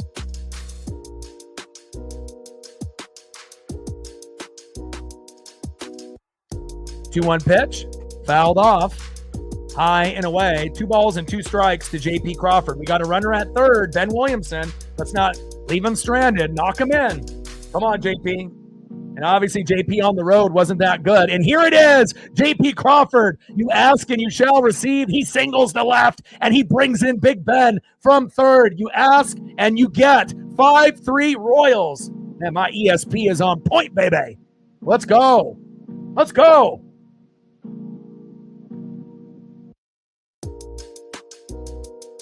There we go, baby. I am the sports guru. You feel me? Let's go. Next up, 0 for 2 with a K, Julio Rodriguez. Now, this would be fantastic if he hits a 2-run jack and we get it tied up 5-5. But realistically, Julio probably will strike out, pop up, or ground out, and that'll be the end of the run in the rally. I mean, it would be sweet if Julio can keep it going. Best case scenario, Julio, hits a home run and it's 5-5 or gets a single, and we have runners at first and second. Cal comes up, then he hits a 3-run jack, and then all of a sudden we're up 6-5 and we win, at that point with all the momentum. So, but again, at some point, usually you're going to see the rally start to kind of end. And it also depends if they make a pitching change, and it looks like they will. So pitching change is happening now. We get Lorenzen to get out in the 5th, like I predicted. And hopefully now, against the newbie coming in, we'll be able to get it done here. But with a new pitcher, Julio hasn't really proven on a consistent basis that he can get it done. But you never know. Maybe this is the game. And they're going to bring in Schreiber. 3.48 ERA, so a little bit better than Lorenzen. But again, for a game where Hancock did not pitch well, and again, if we had one of our other guys, Gilbert, Kirby, if he was good, Wu, Castillo, maybe we only give up 3 and we're tied right now, but we still have enough bats and power and time. We're only halfway through the matchup where we can still come back and win this game. And if we end up coming back and we win this game, there's a chance that we could sweep. We got Logan Gilbert and Brian Wu in the next 2 starts. So I like our chances in those games. The only game that I projected that it would be tough was today, because I don't got a whole lot of faith in Emerson Hancock. And I know a lot of us are probably thinking we should have kept Logan Evans over Emerson Hancock. And we know that Evans, was good and bad, in his time up with the team. But, I think we trust Logan Evans a little bit more. And Logan has got some swag with those goggles, He might not be as good as Logan Gilbert or Brian Wu, but at one point, he was better than Castillo. He was better than Hancock, and he was the best guy, when we had Miller and Kirby injured. So, but we got Gilbert tomorrow and then Wu. So I like our chances, baby. 1-0 pitch, fouled off high and inside by Schreiber. 1 ball and 1 strike with a runner at first and 2 outs. Yeah, I think everyone will open up Eugenio with open arms, especially on how good he's doing right now. He's got the 2nd most homers in the National League just to Shohei Ohtani. So if we can get Eugenio Suarez and Cal Raleigh, 2 of the top 6 power hitters, based off home runs on the same team, that could really be the difference. Also Bregman, even though we know we don't really like Astro players or former Astro players, Bregman might be a guy that they, talk about possibly moving or trading. Ryan O'Hearn, the All-Star this year from the Orioles, would be a good addition. Same thing as Bo Naylor. And we still need a few other relief pitchers as well. But, if we're buyers, Eugenio might make the most impact out of any of those guys, besides bullpen pitching that we need a little help. I would love to have him back. He was one of my favorite players when we had him. 1-2 pitch, high and away. 2 balls and 2 strikes to Julio Rodriguez. And he was one of those guys like Victor Robles that were missing the good vibes.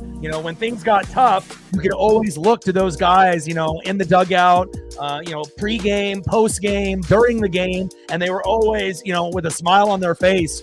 And there is the end of the inning, like I predicted. Julio lines out to right. Sometimes, if you watch baseball enough, you can, kind of predict things, based on, history repeating itself. And again, records are meant to be broken, like Cal Raleigh this year. But a lot of times, once you start getting a couple, RBIs or a couple runs coming in, there's usually a point where you feel like you're going to have to hit the brakes, and then the run stops. And especially with a guy like Julio, who isn't really the most trustworthy or consistent hitter, that usually is going to be the guy that ends it. And I'll be happy. I mean, we got to 5-3, so we're in perfect position to come back and still compete. But, could have been nice if we got a few more, but we'll see where it goes. Go to the top of the 6th inning, and now we're only down to 5-3 Royals.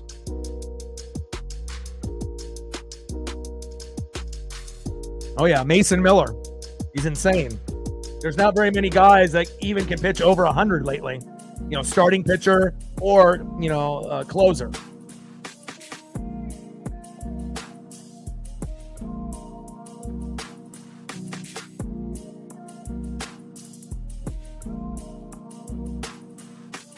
Yeah, but obviously third base, first base, and right field, and then obviously relief pitchers. Those we could use a little bit more depth in those spots. Next up for the Royals, 1 for 2, left fielder John Rave. Batting second, 0 for 2 with an RBI, center fielder Kyle Isbell. And batting third, 1 for 2 with a run and a base on ball, Jonathan India. Trident's up. Let's go M's.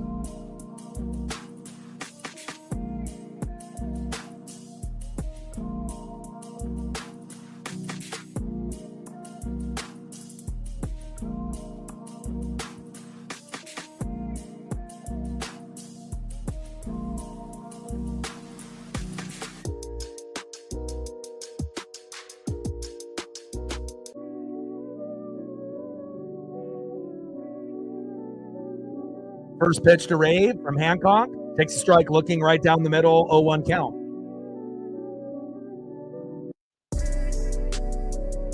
Oh, 1 pitch, low and away with the changeup, 84 miles an hour, misses the strike zone. 1 ball and 1 strike from Hancock to Rave.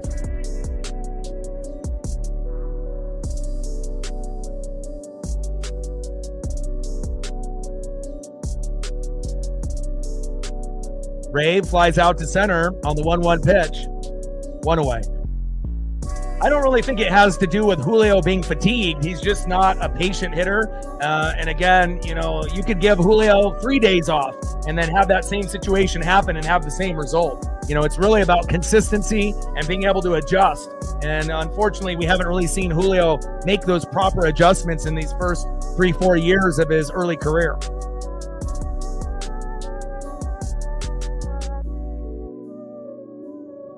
Next up is Kyle Isbell. First pitch, fouled off right down the middle, 0-1 count.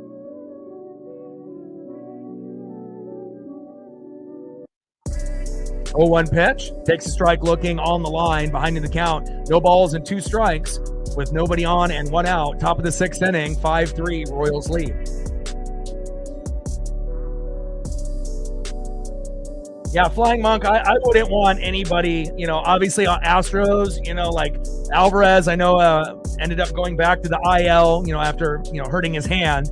And, I could care less for Altuve, or Bregman, for that matter. Really, the only guys that I really liked on the team were Tucker, but he's no longer on the team. He's on the Cubs. And I really like Jeremy Pena, but he's a great two-way player. But, even if Bregman was interested and the Mariners were interested, I wouldn't want him on Seattle. I would rather try to make the playoffs with someone else, He's done too much damage, emotional damage to our franchise to welcome him with open arms. I would rather go another route. Naylor, O'Hearn, Eugenio Suarez, anybody but him. So, and I mean, is he a good player? Yeah, he's a good player. I would just rather beat him rather than have him join us. 3-2 pitch, fouled off, high and away. 3 balls and 2 strikes to Kyle Isbell.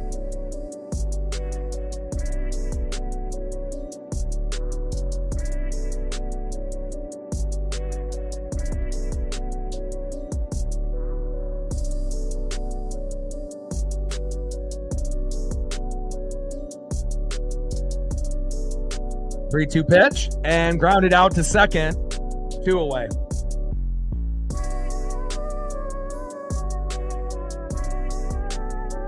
Next up, 1 for 2 with a run and a base on ball, DHing Jonathan India.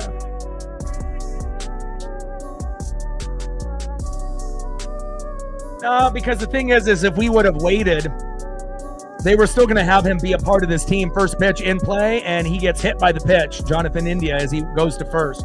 But if you wait and then try to be able to give him, the money, it would have been more money, at this point, if we tried to give him a deal now, rather than, even if, he did what he did up to this point, you're still going to pay him and whatnot. But I think that, Julio's just going to be one of those guys, that, maybe it's just too much pressure, being in the shadow of Ken Griffey Jr. And, the Ken Griffey Jr. of the franchise is Cal Raleigh. Even though that Julio was the face, very likable, on the cover of Topps, for a baseball card, they could end up doing like an Air Julio Nike shoe. People would buy it. He's very marketable, but at the end of the day, he can defend like Griffey by robbing home runs, and at least in the past, he used to be able to steal bags efficiently, but lately in the last year and a half, it seems like he's not as good at that, particular aspect of his game. And, always, trying to get ahead of the count and, trying to always be the hero. And I feel with like Julio, he doesn't need to turn himself into an all-star every year or a fringe Hall of Famer for us to make the World Series or an ALCS. We can still make an ALDS, ALCS, and World Series, even if he is what we see in front of us right now. We'll have other guys added to the team to kind of pick up the slack. And instead of Julio being, the guy with all the pressure, if we can get a couple other players on the team, like a Eugenio Suarez, so at that point, Julio's not even the number 2 guy. He's maybe number 3 or number 4, less pressure on him, kind of like Teoscar Hernandez, joining the Dodgers with Mookie, Freddie, and Shohei. No pressure on Teoscar Hernandez. He was great on the Blue Jays as one of the top guys. He was great on the Mariners, and then goes to the Dodgers, with no pressure. You got 3 Hall of Famers in front of you. All you got to do is just have fun, and do your job. And obviously Teoscar was one of the big reasons why the Dodgers won last year with Ohtani. So, maybe we need to get better players, and then if Julio ends up being the 3rd or the 4th best guy, makes an all-star team once every 5 years, doesn't make the Hall of Fame, but still ends up being productive, obviously not to our standard, but, still an efficient player, so to speak. It is what it is. Again, we're already, in 2025. So we already seen what he could do in 2022 when he broke out. But then when there was film on him in 2023, 2024, he didn't make the adjustments. Pitchers are not pitching right down the middle to get ahead of the count on him anymore like they did in his rookie year. They're throwing low and away or high and away or inside because they know that he chases every single time. And if he's not smart enough to watch film and to be able to do the film study, on the up-and-coming pitchers that you're going against, he's never going to get better. He's never going to be able to be the player that we want. Also, if he doesn't, try new things like Cal Raleigh's torpedo bat, why not try something new? Again, you can get contact, but again, Julio is Julio. And again, I'm happy that we have him on the team. But again, we just have to temper our expectations and just realize we do have, a Jordan on our team. We do have a Judge and Ohtani, and that's Cal Raleigh. So, and we're in the bottom of the 6th now with Cal Raleigh in the box. 0-2 pitch, low and away. 1 ball and 2 strikes to big dumper Cal Raleigh.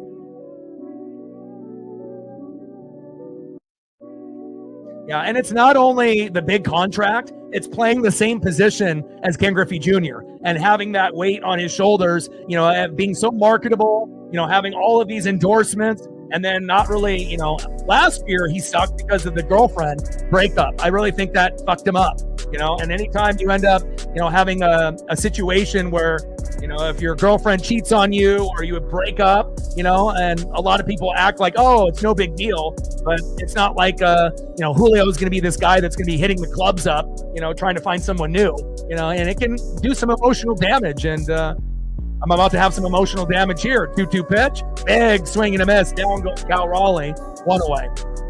But I think that was a part of it as well. But I don't know. Julio doesn't seem like the type to me, that wants to work hard to get better. There's other guys on the team that have like the work ethic and the hustle, like Luke Raley, no matter if it's offense or defense. But I feel like everybody in our outfield is lazy. Randy and Julio, the only one that wasn't lazy, that would sacrifice his body on the line, is not playing right now. Victor Robles. Robles has a better attitude and is a better player. And, a guy that will sacrifice his body like Junior did, for the team. And I don't think really Julio and Randy are about that life, So, once we get Robles back, to me, Julio will always be a bigger name. But I think, day in and day out, Robles is more valuable than Julio. Again, I know that he had a good season and helped obviously the Nationals try to win that World Series when he came up as a rookie, and then had a slump. Joined the Mariners, played great. Day in and day out, I think we win more games with, and I know that might be a controversial thing to say, but if you look at how good Robles did for us, he is more consistent than Randy and Julio day in and day out. Now, are there games that Randy can hit 2 home runs like yesterday? Yeah. Is there games where Julio can go 4 for 5 and be amazing? Of course, but I think day in and day out, Victor, to me, is one of the most valuable players on the team, like Cal, especially being a better leadoff hitter than JP, and JP could go back to the 9 hole and help us there. So I like to look at every single skill set, of body language, effort, interviews, and just who cares and who doesn't. And sometimes when people get the big money, like Flying Monk says, they kind of check out. Like, I'm rich. I'm Julio Rodriguez. I'm one of the best in MLB. But the reality is, you're not one of the best in MLB anymore. You were an up-and-coming star in your rookie year, but the last couple years, you haven't really been that good. You should be hitting more than fucking 20 home runs with the talent that you have. He should be a 30-30 guy or a 40-40 guy every fucking year based off his skill set and his potential. But maybe he's just going to be a 20 to 29 home run guy, and he might only get 20 stolen bags instead of 30 or 40, and maybe that's just who he is. But if we bring in other players and there's less pressure on him, maybe at that point he's the 4th best player on the team, and then maybe he'll break out at that point. But too much pressure on him right now, I think. Polo in the box with 1 out here in the bottom of the 6th, and that is fouled off. Count still is full. 3 balls and 2 strikes from Schreiber to Polo.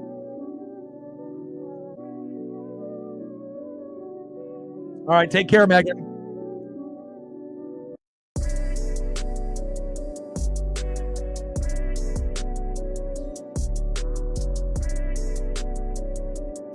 But I do appreciate what Julio brings just with his aura and swagger, defensively. And that is a Polo walk. Here we go. I like that. Nice job, Polo. Good eyes. All right, here we go. Can we get this to happen again? Randy with a 2-run jack to tie the game up 5-5. If he hits a 2-run jack right here, we're winning this game. Momentum will be in our favor, but that's a big if. How many times can you hit 2 home runs in a game in back-to-back games? It's almost impossible. But we'll see if Randy can do it. He's got 3 home runs, obviously in 2 days. Can he make it 4 home runs in 2 days? I don't know. First pitch takes a strike right down the middle, 0-1 count.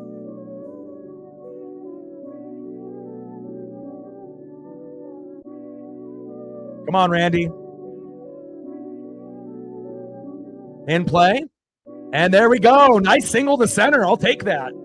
Nice job, Randy. It wasn't a home run, but it was something positive. Julio, take notes. Next up, first baseman Luke Raley.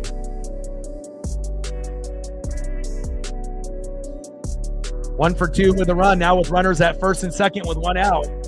Obviously, if we hit a home run, that would be awesome, and we can go up 6-5. But even if we could just start getting a nice rally here on Schreiber, and we can end up getting hit after hit after hit, we can get back into this. Let's go.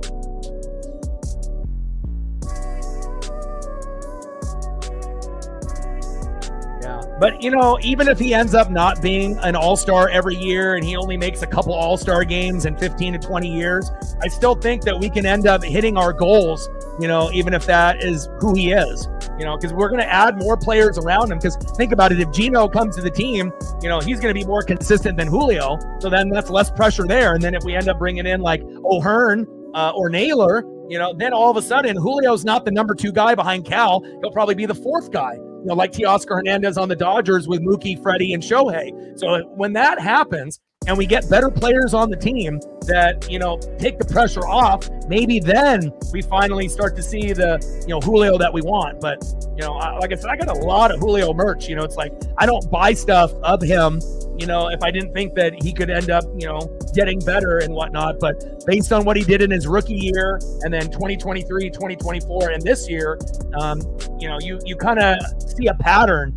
And again, you can break patterns, but I'm not, with him, so I don't really know what his routine is. But if you had to, take a guess, if he's a guy that actually watches film after games or not, I would probably say he doesn't, because if he did, he wouldn't be the player that we've seen in the last 3 years. After his rookie season, you have to understand people are going to adjust to how you play. And it just seems like he really hasn't corrected a lot of the mistakes of not being as patient in the box. And also, if you've noticed, his power has gone away as well. It's a lot of like singles and a lot of hits that are in the infield. You know, in the first couple years, he was hitting balls deep. He was hitting home runs. He was getting singles, doubles, triples, and they were going in to the outfield.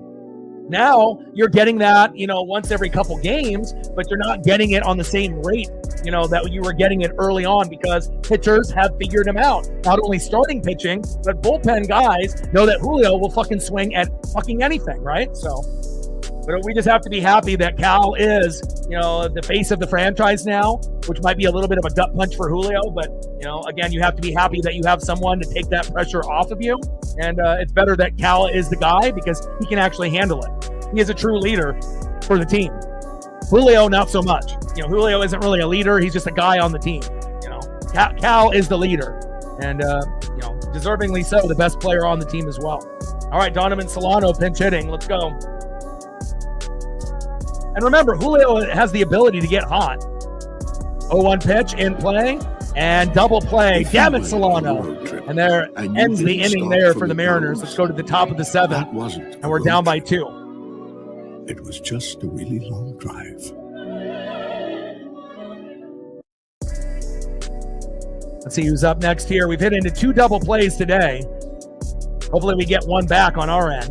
Next up is DHing in the 1 hole. 1 for 2 with a run and a base on ball, Jonathan India. Batting second, 1 for 4 with a run and a K, Bobby Witt Jr.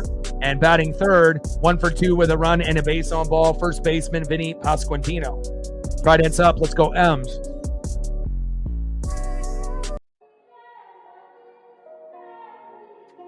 Yeah, but there's always going to be like 2 months, you know, out of a 6-month season where Julio will be hot, maybe 3 months, you know, but there's also going to be months where he's not good. March wasn't good, right? April wasn't good. You know, May wasn't good. You know, or May was great. And then June, not good. So May was the amazing month that he had, but you got to think 3 out of the 4, he hasn't been good. So, and again, hopefully July and August will be better, you know, but it just seems like that's kind of Julio's MO. Every single year that he's gotten called up, he hasn't started off strong. He's been rough and struggling in, you know, March and April, even though March is only like a little bit of, you know, days. It's not a full month, right? And April is, you know, a few days there as well. And then obviously once you get into May, you know, that's usually the month that he gets hot. And June, he was terrible. As of a couple days ago, he only had 2 RBIs for the whole month and then finally got off the schneid. But, you know, we need a lot more than that, you know, and I can't wait till Victor Robles comes back. You know, he could definitely take some pressure off of Julio, and they'll definitely play better as a unit with those 3 together. Top of the 7th, 5-3 Royals.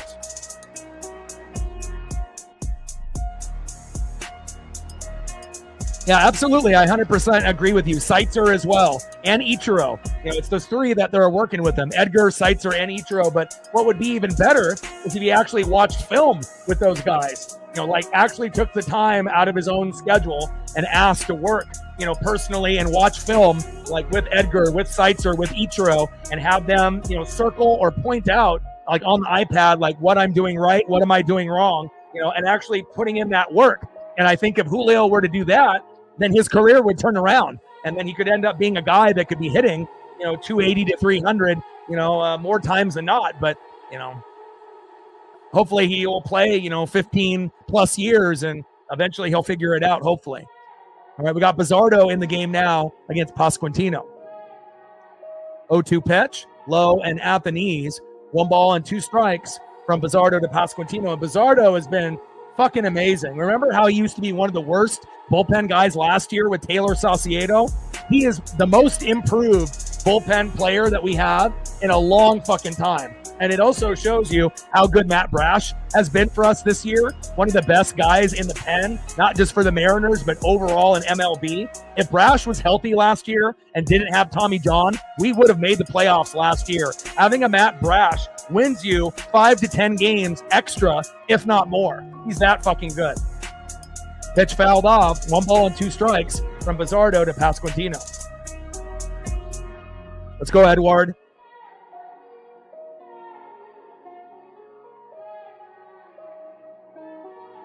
One-two pitch, fouled off again.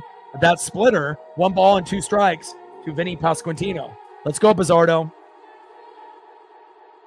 I mean, Gabe used to be our second best, but, you know, not as trustworthy. Even Munoz lately hasn't been trustworthy. Like, the only guys I trust are Brash and Bizzardo. It's a weird thing to say, and we know Munoz 9 times out of 10 is going to get the job done. But, lately it seems like 3 out of the last 6, he's been a little raw.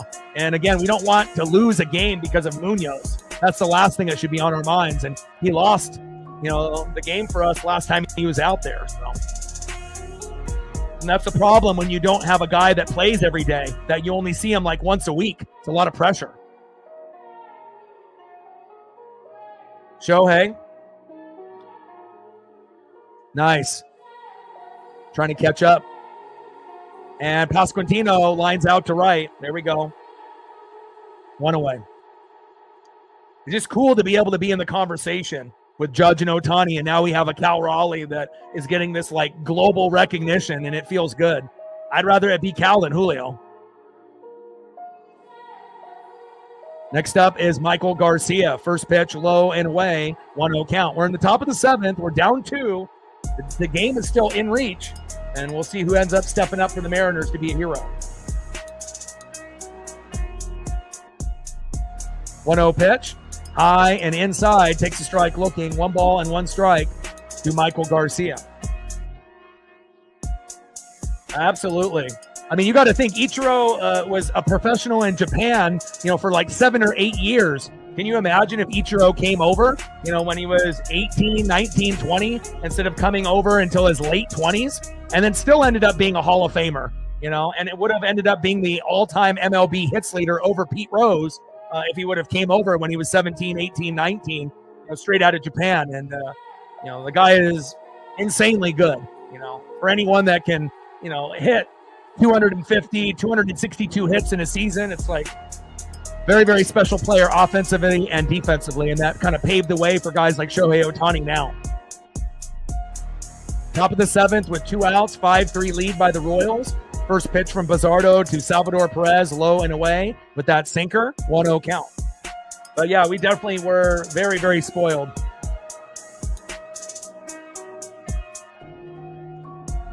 No, Trout is a big no because he's injury prone. He's still going to be a Hall of Famer, but there's so many other players that are better, and we don't need a center fielder DH guy. Perez in play and a nice double to left. But Naylor might be available. O'Hearn, Eugenio Suarez coming back. But yeah, the Mike Trout to the Mariners, 0% chance that happens. And honestly, this isn't the Mike Trout that we, used to, love to watch. He is way past his prime there, and he would be too expensive. Hell, even if we could get him at a discount, for like $1 million, I still wouldn't want him. He just wouldn't be a good fit for our team.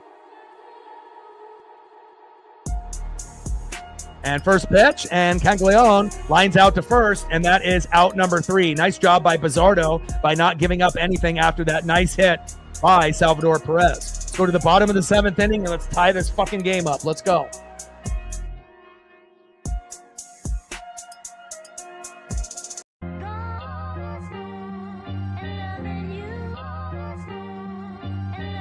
Next up, 0 for 2, right fielder Dominic Canzone. Let's go, Dom. Batting second, 1 for 2 with a run and an RBI. Third baseman, Ben Williamson. And batting third, 1 for 2, second baseman, Cole Young. Trident's up. Let's go, M's.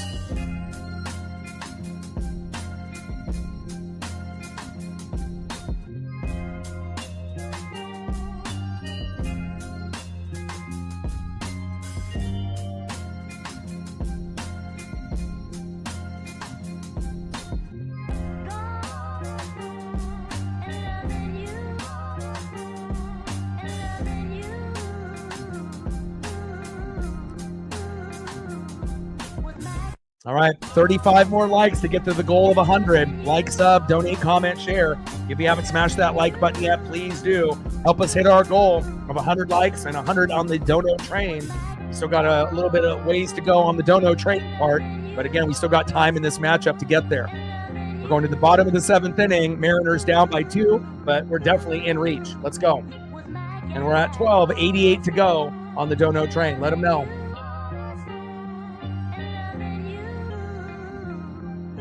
but I could think of, probably 10 to 15 players that I would rather want, than Trout at this point. I think Trout can still, be an effective player for the Angels, and, he could DH or he could end up playing in the outfield. And there are going to still be games where he homers and he looks like he did years ago, but based on the money that you would have to pay for a guy like that. And, I just don't think it would be a very good fit for us, And plus the Angels are still trying to compete. So I don't think that they would try to get rid of any of their guys. If anything, they're going to be buyers more than likely at the deadline. So.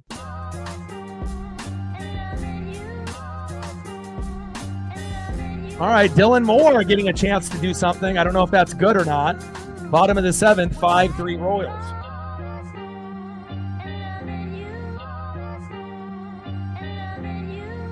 We're going to go Demo for Canzone and then Williamson and Young, huh?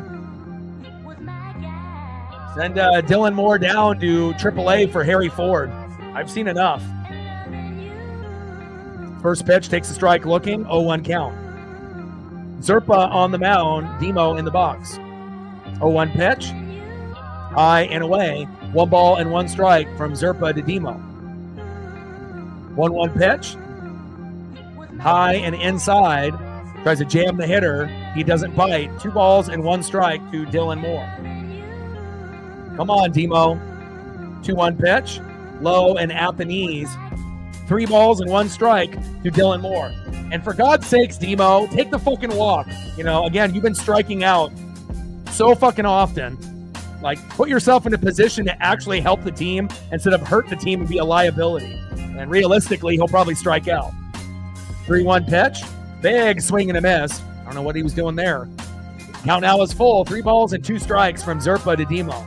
And it doesn't even matter who Demo goes against. He can go against someone that's got an ERA of 20, and he's still not going to get a hit.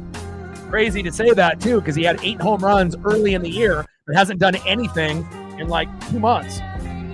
And look at that, Demo with a walk. At least he's helping us. There we go, Demo. Great job by fucking finally not swinging. Demo to first. Next up for the Mariners, third baseman Ben Williamson. Let's go. Somebody drop a bunt down.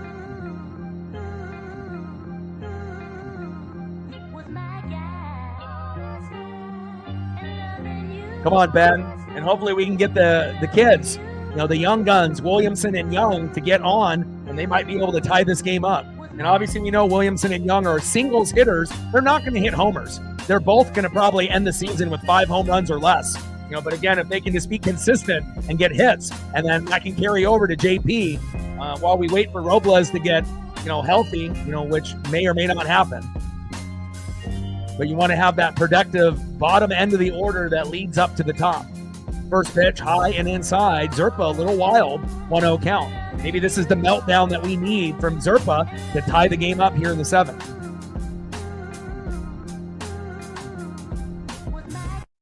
Let's go, baby.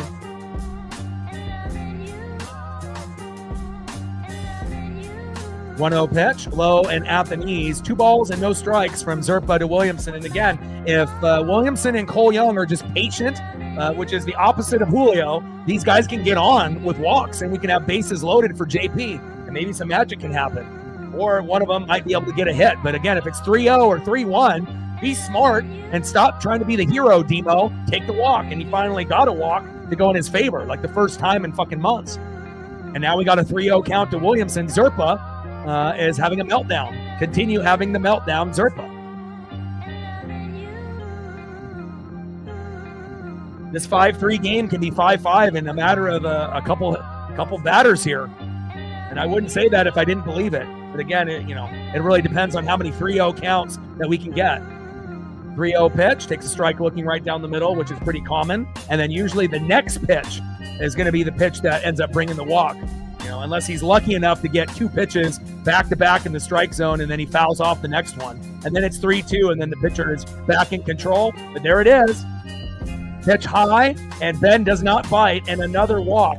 Good eyes by Ben. You have to know patterns on how pitchers pitch. When they go up 3-0, then they'll throw the pitch right down the middle. They'll take the strike, but then the pitch after that, more times than not, 90% of the time, ends up being a ball, but sometimes the hitters get a little, antsy and they swing, then it goes to 3-2 and then the pitcher is back in control. And then typically you'll strike out, pop up or ground out, but not with Big Ben. Now we got runners at first and second with no outs. And we got Cole Young, who had 3 hits yesterday. Let's fucking go Cole. Cole can get a single, and we can get this to be 5-4 or bases loaded.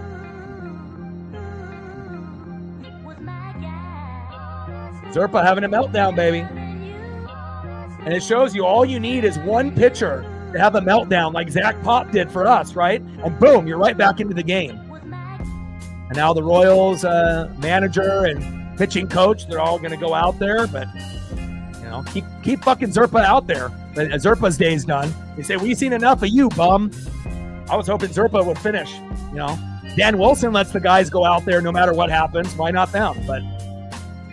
And I like having Cole Young in this position. I mean, if it was a few weeks ago, I'd be like, he might not be able to do it. But, I mean, again, he had 3 hits yesterday.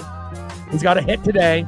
I definitely think that he can get, even a sac fly to move the runners over at worst case scenario. But I'm hoping that he gets a single or double here and that we can get closer to tying this up.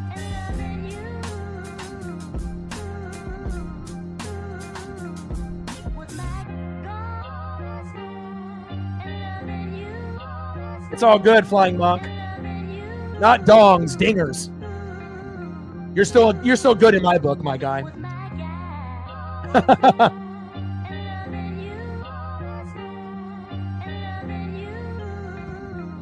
Bottom of the 7th, 5-3 Royals. Runners at first and second with no outs, and we're in prime position to get at least a minimum of 1, but we can tie it up. And if everything goes smoothly, we might be able to take the lead this inning.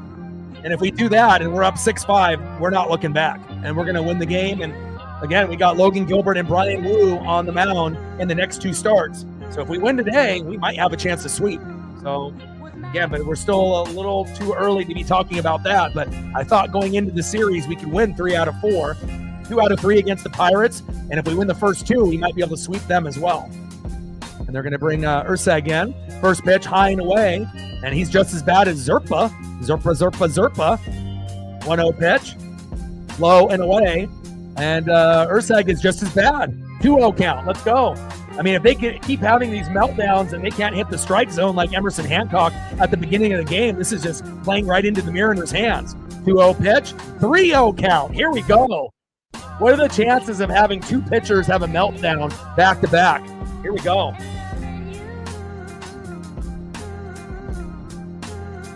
Here we go, baby. Comeback is in business here. 3-0 count. Let's see if they get the strike right down the middle, and then that 5th pitch will be the walk. Let's see what we get here. And Cole is patient. He won't end up, 3-0 pitch. There it is. Like I predicted, right down the middle. Takes a strike looking, 3-1 count. And let's hope that this 5th pitch will be high and away or inside, and then we'll get a walk with bases loaded, no outs with J.P. Crawford. Come on, baby. Let's take the walk here. No need to swing. Zerpa, meltdown. Urseg, meltdown. Let's go.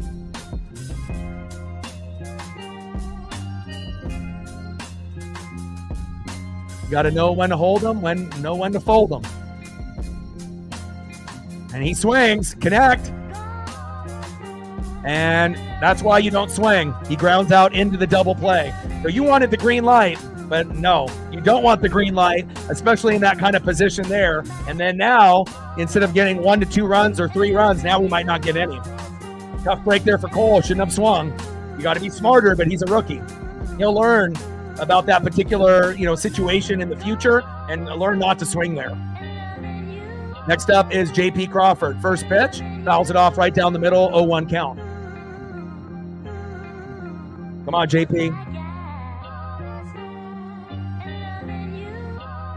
0-1 pitch, fouls it off again, behind the count 0-2.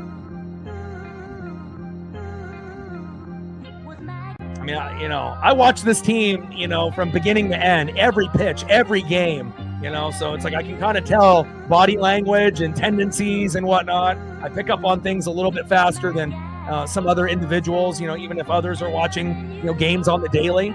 But rough. If he just would have been able to take the walk there, we would have scored at least 1 or 2 runs, more than likely. But now with JP up with a runner at third, we need an RBI single. I mean, best case scenario, a 2-run jack, but JP hasn't homered, since Father's Day, and I don't think he'll get anything here. 0-2 pitch, and fucking A. Grounds out to second, and for an opportunity, with guys on first and second with no outs and you get nothing, brutal. And we've already hit into 3 double plays today. Not ideal, but those are the type of situations that you always want to remember. Just like when a pitcher is in the 5th inning and they have runners at first and second with no outs, you pull them. If they have runners at second and third with no outs, you pull them. You have to understand strategy in baseball, and a lot of times history will repeat itself. And I just wish Cole would have taken the walk there. And there's no guarantee that JP would have been able to do it or Julio after him, but there would have been a better chance to at least get one at the bare minimum, especially with runners at first and second with no outs, and we got nothing. Double plays, man. We've hit 3, and hopefully those will be the only 3, and we're down to 2 innings left to try to get 2 runs, which is still doable. But we definitely missed an opportunity in that inning right there.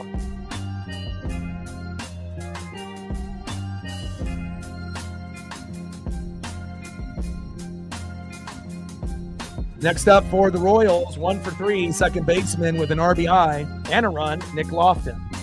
Batting second, left fielder John Rave in the 8-hole, and batting ninth, center fielder Kyle Isbell, unless they have somebody pitch hit, for any of these guys after Lofton. Come on, baby, let's go.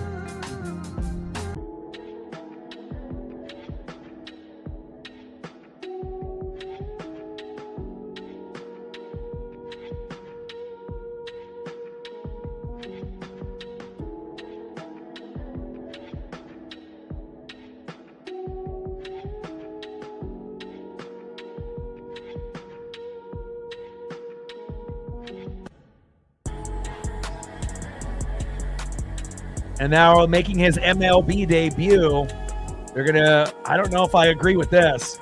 I mean, I know our bullpen is tired, but we're going to bring in Juan Burgos from the Dominican Republic in his very first start. This is when you bring him in. And again, Dan Wilson might be better than Scott Servais, but still, this guy is not good enough to lead us to the promised land. He's going to be the bridge guy that will, get us to the playoffs maybe a couple times, and then eventually we're going to have to fire him and try to find someone better that knows situational baseball, small ball, more strategy, more bunting, more stolen bags, and just being more of a smart, analytical, statistical, game planner. And he's just not it.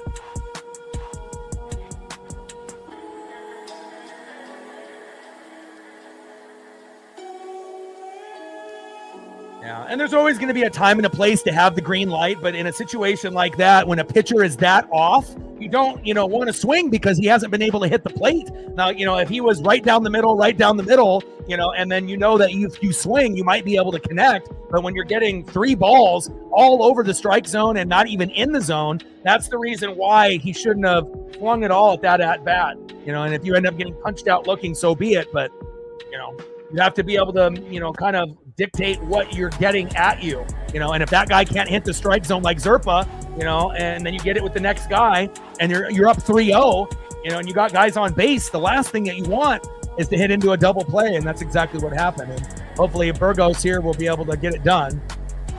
There we go, 2 away.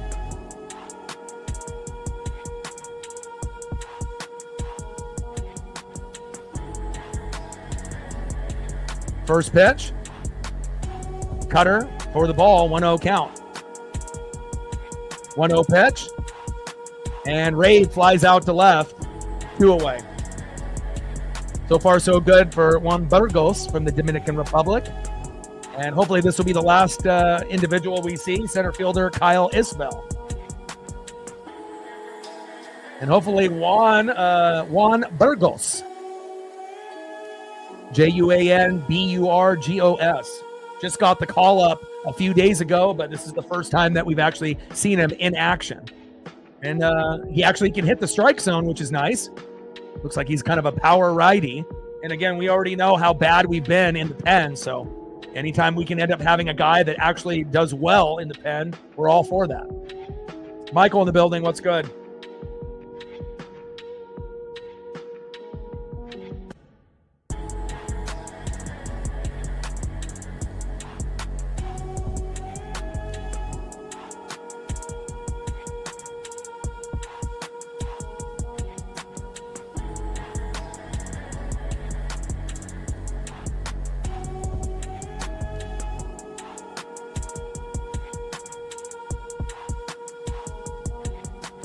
1 ball and 2 strikes to Kyle Isbell. Welcome to the show, Juan Burgos. 1-2 pitch, fouled off low and at the knees. 1 ball and 2 strikes with nobody on and 2 outs. 1-2 pitch, low and away. 2 balls and 2 strikes to Kyle Isbell. Let's go, Juan.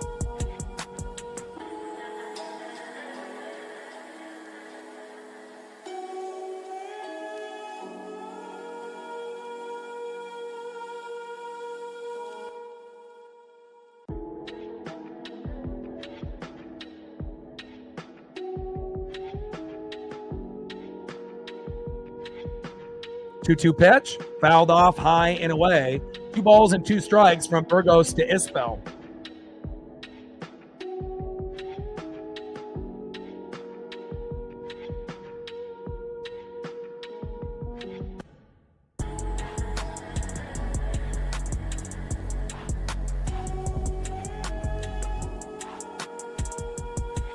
Popped up, out of play. 2-2 pitch, and got him. There we go. Nice job by Juan. I didn't really know if this was the best time to be able to bring him up in a game when we need to get outs and we don't want someone to come in and just fucking suck. And then all of a sudden, you know, the game is 6-3, 7-3, and we have no chance. But Juan did a good job. And, you know, again, I don't know how good of a pitcher in the pen he'll be, but if we can use a guy like this to replace guys like Zach Pop, you know, I'm all for it, you know. Nice punch out there by Juan, getting that last out there. And I like the long hair. He's got the Dominican Republic kind of swagger and vibe. Maybe this will be a guy that we actually can use moving forward, but he gets a standing ovation by the Mariner crowd. And I will give him a little clap as well. Nice job, Juan. I was actually expecting the worst out of him, and he did much better than I was anticipating. So good job by Juan. And again, if you've watched the Mariners in the pen this year, it's very, very up and down. So nice job, Juan. All right, let's see who's up next here for the Mariners.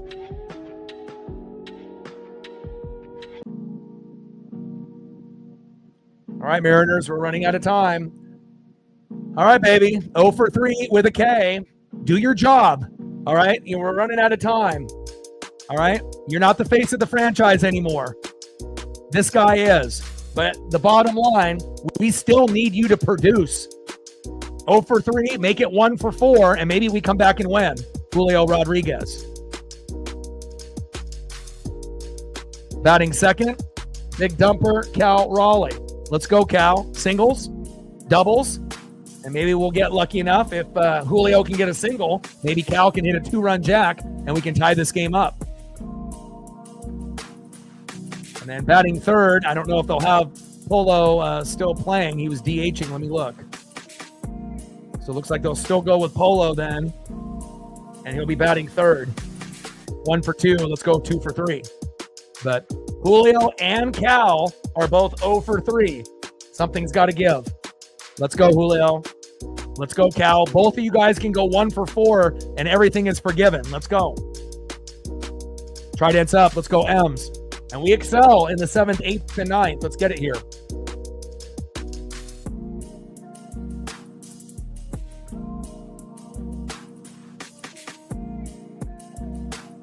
Fourth of July trucker hat. I'm going to get that. Not as good as this hat that I got last 4th of July versus the Orioles, but I definitely will take that Mariner trucker hat, and I will end up rocking it. All right, Mariners, let's go, baby. First pitch to Julio, takes a strike looking, not surprised, 0-1 count. 0-1 pitch by Steven Cruz, fouled off right down the middle, behind in the count 0-2. And again, if Julio is going to be that guy that gets in 0-2 counts more than anyone on planet fucking Earth, it's going to be hard to get him to turn around, you know, his mentality of being this overly aggressive swinger, you know? It's like, I want to get to the point where we're seeing more 2-0 counts, 3-0 counts, 3-1 counts, instead of him being in an 0-2 count, you know, not swinging or swinging and getting a foul ball, taking a strike or fouling off the second one, and then all of a sudden you have the pressure with an 0-2 count almost every single time. 0-2 pitch, and Julio grounds out to the shortstop. 0 for 4 day for J-Rod. Come on, J-Rod. We need you. I'm telling you, Victor Robles day in and day out would be more valuable. Still love you, Julio, but Robles, in my opinion, is better day in and day out. Next up is Big Dumper Cal Raleigh. Let's go, Cal. Bring that electricity, baby. The Cal counter is at 33. We need home run number 34 right now. Let's go, Cal. Single, double, home run. Let's go.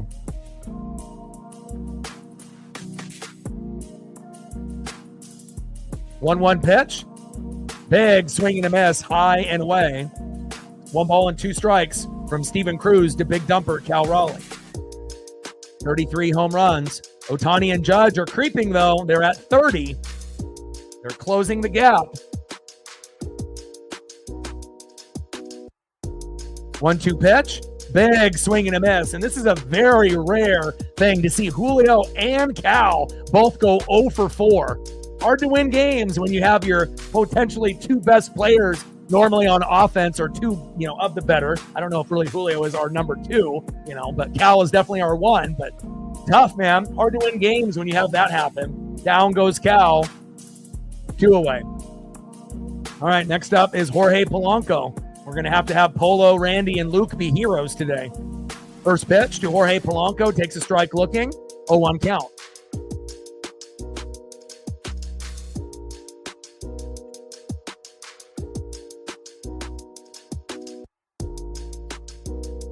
Yeah, you're not going to see Juan Burgos in the ninth. I mean, if that was his MLB debut, they're definitely. I mean, is he good enough to go back out there again? Yeah.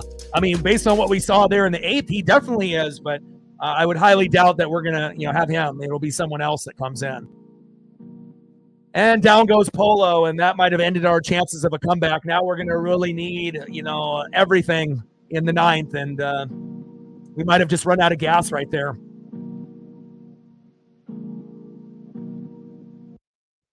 But we have been able to get runs in the 9th, not just in the 8th. So, but we definitely can't give up any more. You give up even 1 more, it's over. I mean, getting even a run is hard in the 9th, let alone 2. So if they score a run or more, it's game over. But if we can keep it 5-3, there's probably like a 10% chance that we come back, maybe even lower than that. But there's still, you're telling me there's a chance, right? We're Dumb and Dumber right now. There's always a chance. 1 for 2 with a run and a base on ball. Jonathan India. Batting second, 1 for 4 with a run and a K. Bobby Witt Jr. And batting third, 1 for 3 with a run and a base on ball. First baseman Vinny Pasquantino. Come on, Mariners.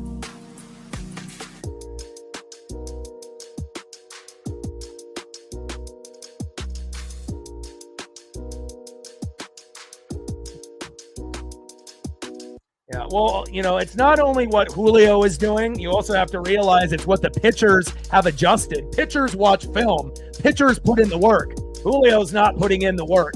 I think that, he's content, with being a millionaire and being on the team. But again, he refuses to use the torpedo bat. Give it a try. He needs to be able to sit down with Edgar and Seitzer and Ichiro, watch film together, take more batting practice before and after, games and whatnot. Like, he needs to be one of those guys that has like a Jordan, Kobe Bryant, like insane, like mentality of being like the Mamba mentality. That's the only way that Julio will ever be considered for the Hall of Fame or a perennial all-star, and I don't think he's got it in him. Some guys, they just don't have that inner Mamba, and some guys do. It's one thing to have natural talent, but again, if they know that you're going to swing at anything, and this doesn't matter if it's a starter or a guy that's got an ERA of 15 in the pen, they know that they can throw anything, whether it's on purpose or not, and he more than likely is going to swing, and he's going to get into an 0-2 count. And, is there going to be times where he ends up getting hot for a month? For sure. He'll have days where he goes 4 for 5. But overall, in a full season, he definitely, leaves a lot on the table. And again, we just want him to be more consistent. But too much pressure on trying to be Ken Griffey Jr. 2.0. He never will be. 0-1 pitch. Big strike looking in the zone. Behind the count 0-2. Wow, they're bringing Burgos out there again. Wow. Well, he did do good in the 8th, so I guess they don't want to really use anybody else. So I guess they're just going to roll with him and see if he can end up pitching 2 innings. And if he does get out of this, 8th and 9th, maybe we found our third best guy, 1-2 pitch. Big swing and a miss. Wow, Juan. My goodness. Have we just found our third best guy in the pen behind Brash and Bizardo? Juan Burgos, MLB debut. I am excited. Down goes India. One away. All right, two more batters. Bobby Witt Jr., 1 for 4. On deck, Vinny Pasquantino. And again, if anyone needs like better bullpen pieces, I don't think a lot of us are very content with Snyder on the IL, Trent Thornton, Zach Pop. I mean, there's literally half of the guys in the pen that I would just get rid of, but that's not going to happen. In play, and a nice double to center by Bobby Witt Jr.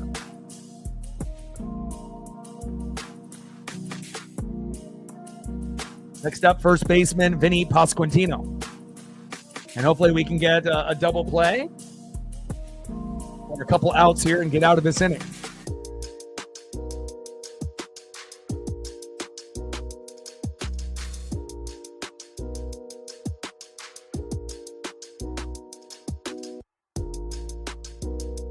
First pitch, low and at the knees, 1-0 count to Vinny Pasquantino. Top of the ninth, 5-3 Royals. We're going to need a miracle to come back, but I've seen miracles happen. I mean, hell, we were down 5-0 to the Astros early in the year in the 8th inning, and we scored 7 runs in the 8th and the 9th combined and won 7-6. So anything is possible, especially if they have a meltdown with their pitcher. And if they would have fucking kept Zerpa in, maybe we would have tied the game up by now, but the manager was smart and got him to go out, brought another guy in. And that guy was on a meltdown as well. And if Cole Young just doesn't fucking swing, maybe the game is tied right now.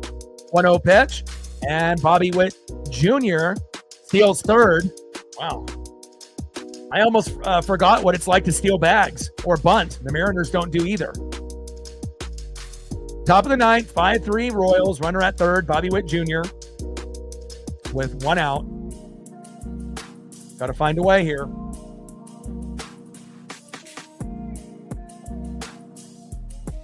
1-1 pitch, low and at the knees. 2 balls and 1 strike to Vinny Pasquantino. 2-1 pitch, low and at the knees. 3 balls and 1 strike to Pasquantino. Come on, baby.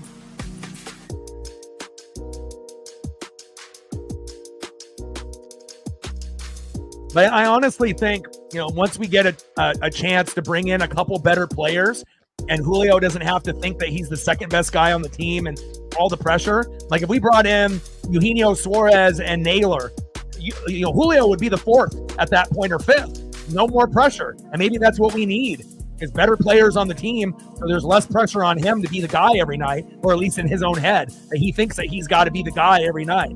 Like, no, you don't need to be. We already have Cal Raleigh. We just need you to do your job defensively and offensively, and just hasn't been focused in 2025. And I think that part of that also is not having Victor Robles there to keep Randy and Julio in check. It's like sometimes you need a guy to be able to keep the other guys in check. And, we really miss Robles a lot. 3-1 pitch, big swing and a miss. 3-2 pitch, and fouled up and fouled out at third. 2 away. There we go. All right, we're down to our last batter potentially, third baseman Michael Garcia. We cannot give up the RBI single to make it 6-3. If that happens, it's game over, more than likely. Hell, it might already be game over, but, if we're down 2, we'll see what we can do here.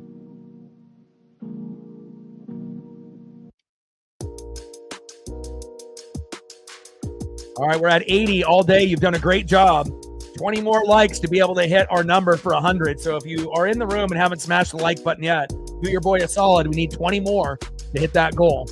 And that'll help us with metrics and the analytics. We're at 12, 88 to go on the Dono train.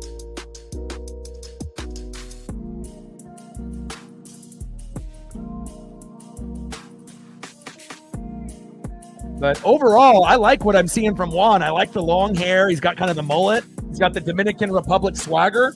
And again, we've had a lot of guys in the bullpen that haven't been good.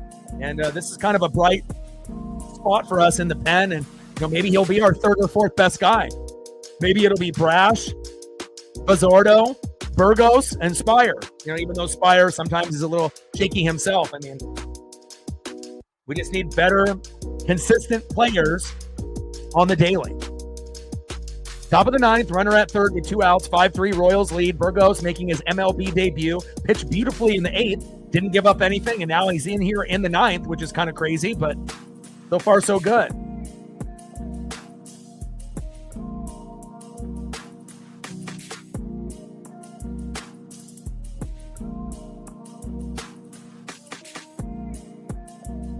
Oh, 1 pitch.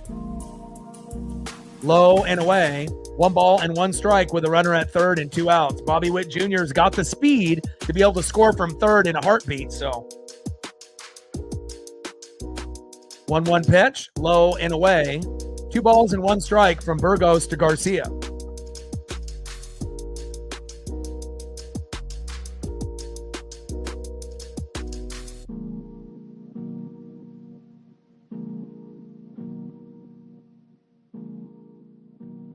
Two-one pitch, low and away. Now Burgos is looking like a AAA pitcher here. 3 balls and 1 strike with runner at third and 2 outs. Come on, baby. None of the pitches have hit the strike zone. Everything is wide left, which was kind of similar to what we saw with Emerson Hancock, and that's a 5-pitch walk. Uh-oh. You know, he did good in the 8th, and then he did good for the first couple batters there in the 9th, but now looking a little shaky.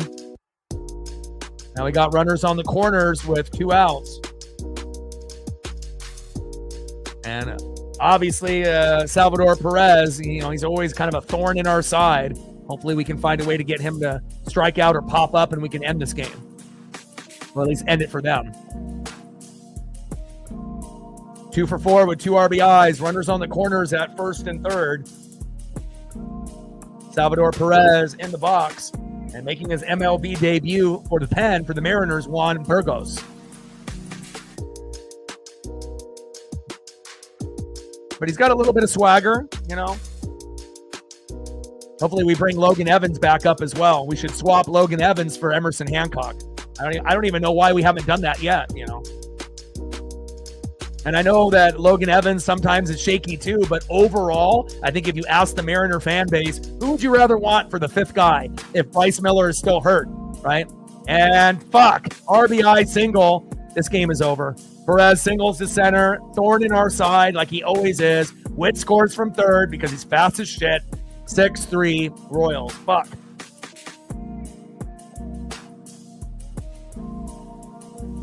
Next up, a stud that just got the call up in 2025, playing right field today, Jack Caglione.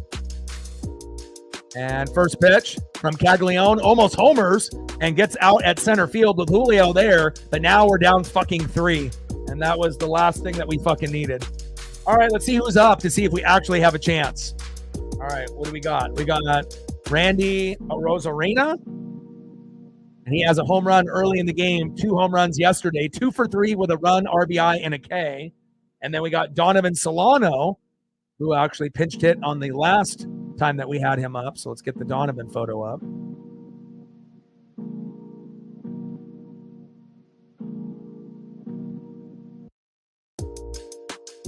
And Solano 0 for 1 since he's pinch hitting. And Dylan Moore. Yikes. This one might be over just based on who we have in the lineup. I mean, really, it's going to have to start with Randy. And, you know, realistically, I think we're going to lose 6-3. You know, I want to, you know, have a little bit more faith, but, you know, you also have to look at the batting order. I do believe in Randy lately, and Solano normally is pretty fucking reliable, you know, but I don't know about that Dylan Moore there at the end, though. I hope we do it, but even if we end up dropping this game, we got Logan Gilbert and Brian Wu on the bump in the next 2 games, so, you know, we can end up still winning 3 out of 4. All right, Solano, we're going to need you. Same thing with Randy and then fucking Dylan Moore, huh?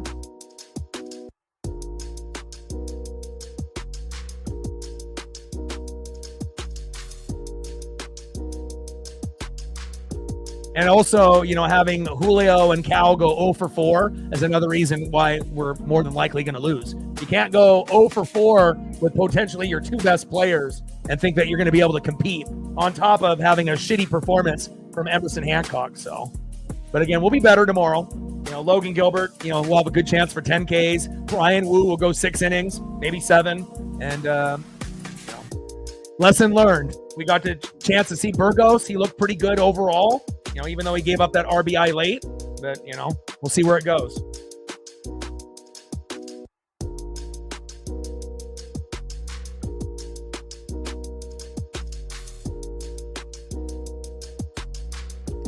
Appreciate you.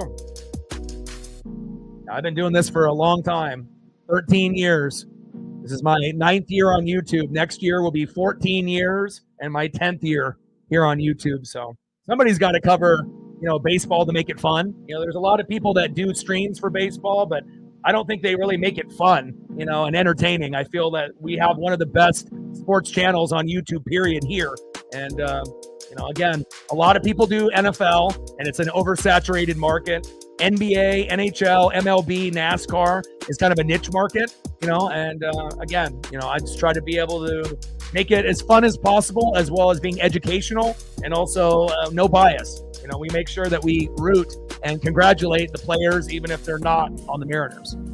All right, Carlos Estevez is in. Hopefully he has a fucking epic meltdown. That's the only way that we're going to come back here. But saves leaders, he's fucking right there at the top with Suarez and Hader. So chances are they might go through our lineup very quickly here. 1, 2, 3, bang, bang, bang, game over. But I hope not.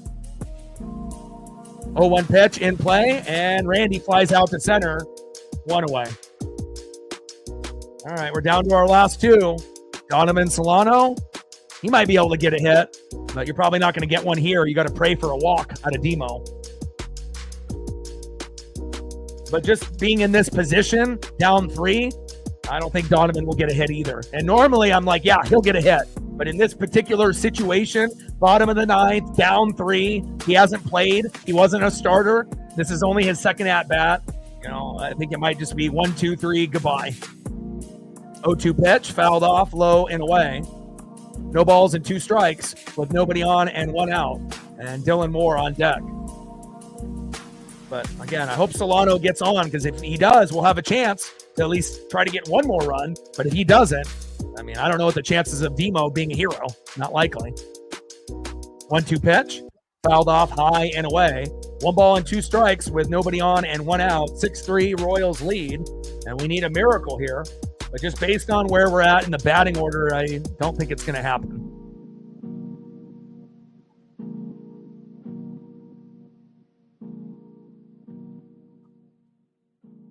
No, I do this full time. And again, I've been, when I first started the channel, I gave myself 10 years to make it full time. And I've already been full time for 3 or 4 years. So I may be 3 or 4 years early being full time. But yeah, I do this full time, for my job here. So 2 balls and 2 strikes from Estevez to Solano. Come on, Don. But I do, Mariners, I do Oregon Ducks, I do NFL, I do Kraken, I do Blazers, I do WWE, I do NASCAR. I feel like as far as a sport and wrestling channel, I do more than anybody else that does sports. And Solano flies out to left like I predicted, 2 away. All right, and we're going to bring in Mastroboni, so at least we'll have a chance for maybe Mastroboni to get a hit, but a little, too late at this point. But let's see if Miles can get a hit just for, his stats.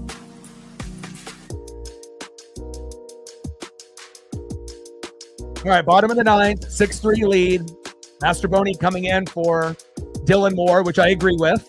Mastroboni can fill in as a pitcher late in games. He can make you a game-saving catch, and he can get you hits. He's a great singles hitter lately. First pitch takes a strike, looking low and away, 0-1 count. But just the combination of having a top 3 save individual, and having a shitty part of the lineup, that's not really a recipe for success at this point. But we do got Gilbert and Wu on the mound in the next 2 starts. So I still think that we can win 3 games out of 4. So 0-1 pitch, low and away. 1 ball and 1 strike to Miles Mastroboni. Let's go, Miles.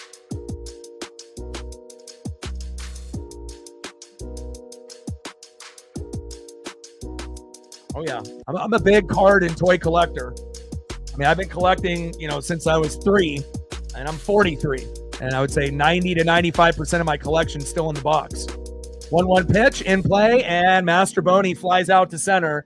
I'm not going to be correct on every prediction that I have, but a lot of times I can kind of see the future, so to speak. And that is the final score: Royals 6, Mariners 3. And again, we'll be live tomorrow at 6:40 Pacific. Logan Gilbert on the mound, and on Thursday it'll be 7:10 Pacific with Brian Wu. So I know we'll be much better tomorrow. And again, 5 runs, 7 to 10 hits will be the magic number. Tough one today, but again, Emerson Hancock didn't do well. Julio Rodriguez and Cal Riley both went 0 for 4. You can't win games when your 2 best players and your starting pitcher play like that. But again, I do believe that Julio and Cal will both be better tomorrow for Logan and for Brian Wu. And I think that we will be able to win the next 2 games. So again, shout out to all the Royals fans and all the new baseball fans here. I love you guys and I appreciate you guys very, very much. And again, hopefully tomorrow will be a better outing for us. And I love you guys and I appreciate you guys very, very much. Final score: Kansas City Royals 6, Seattle Mariners 3. And I got one question for you. Who talk sports like us? Your boy Ryan, Northwest Sports Fanatics, and I'm out. Tridents up. Go M's.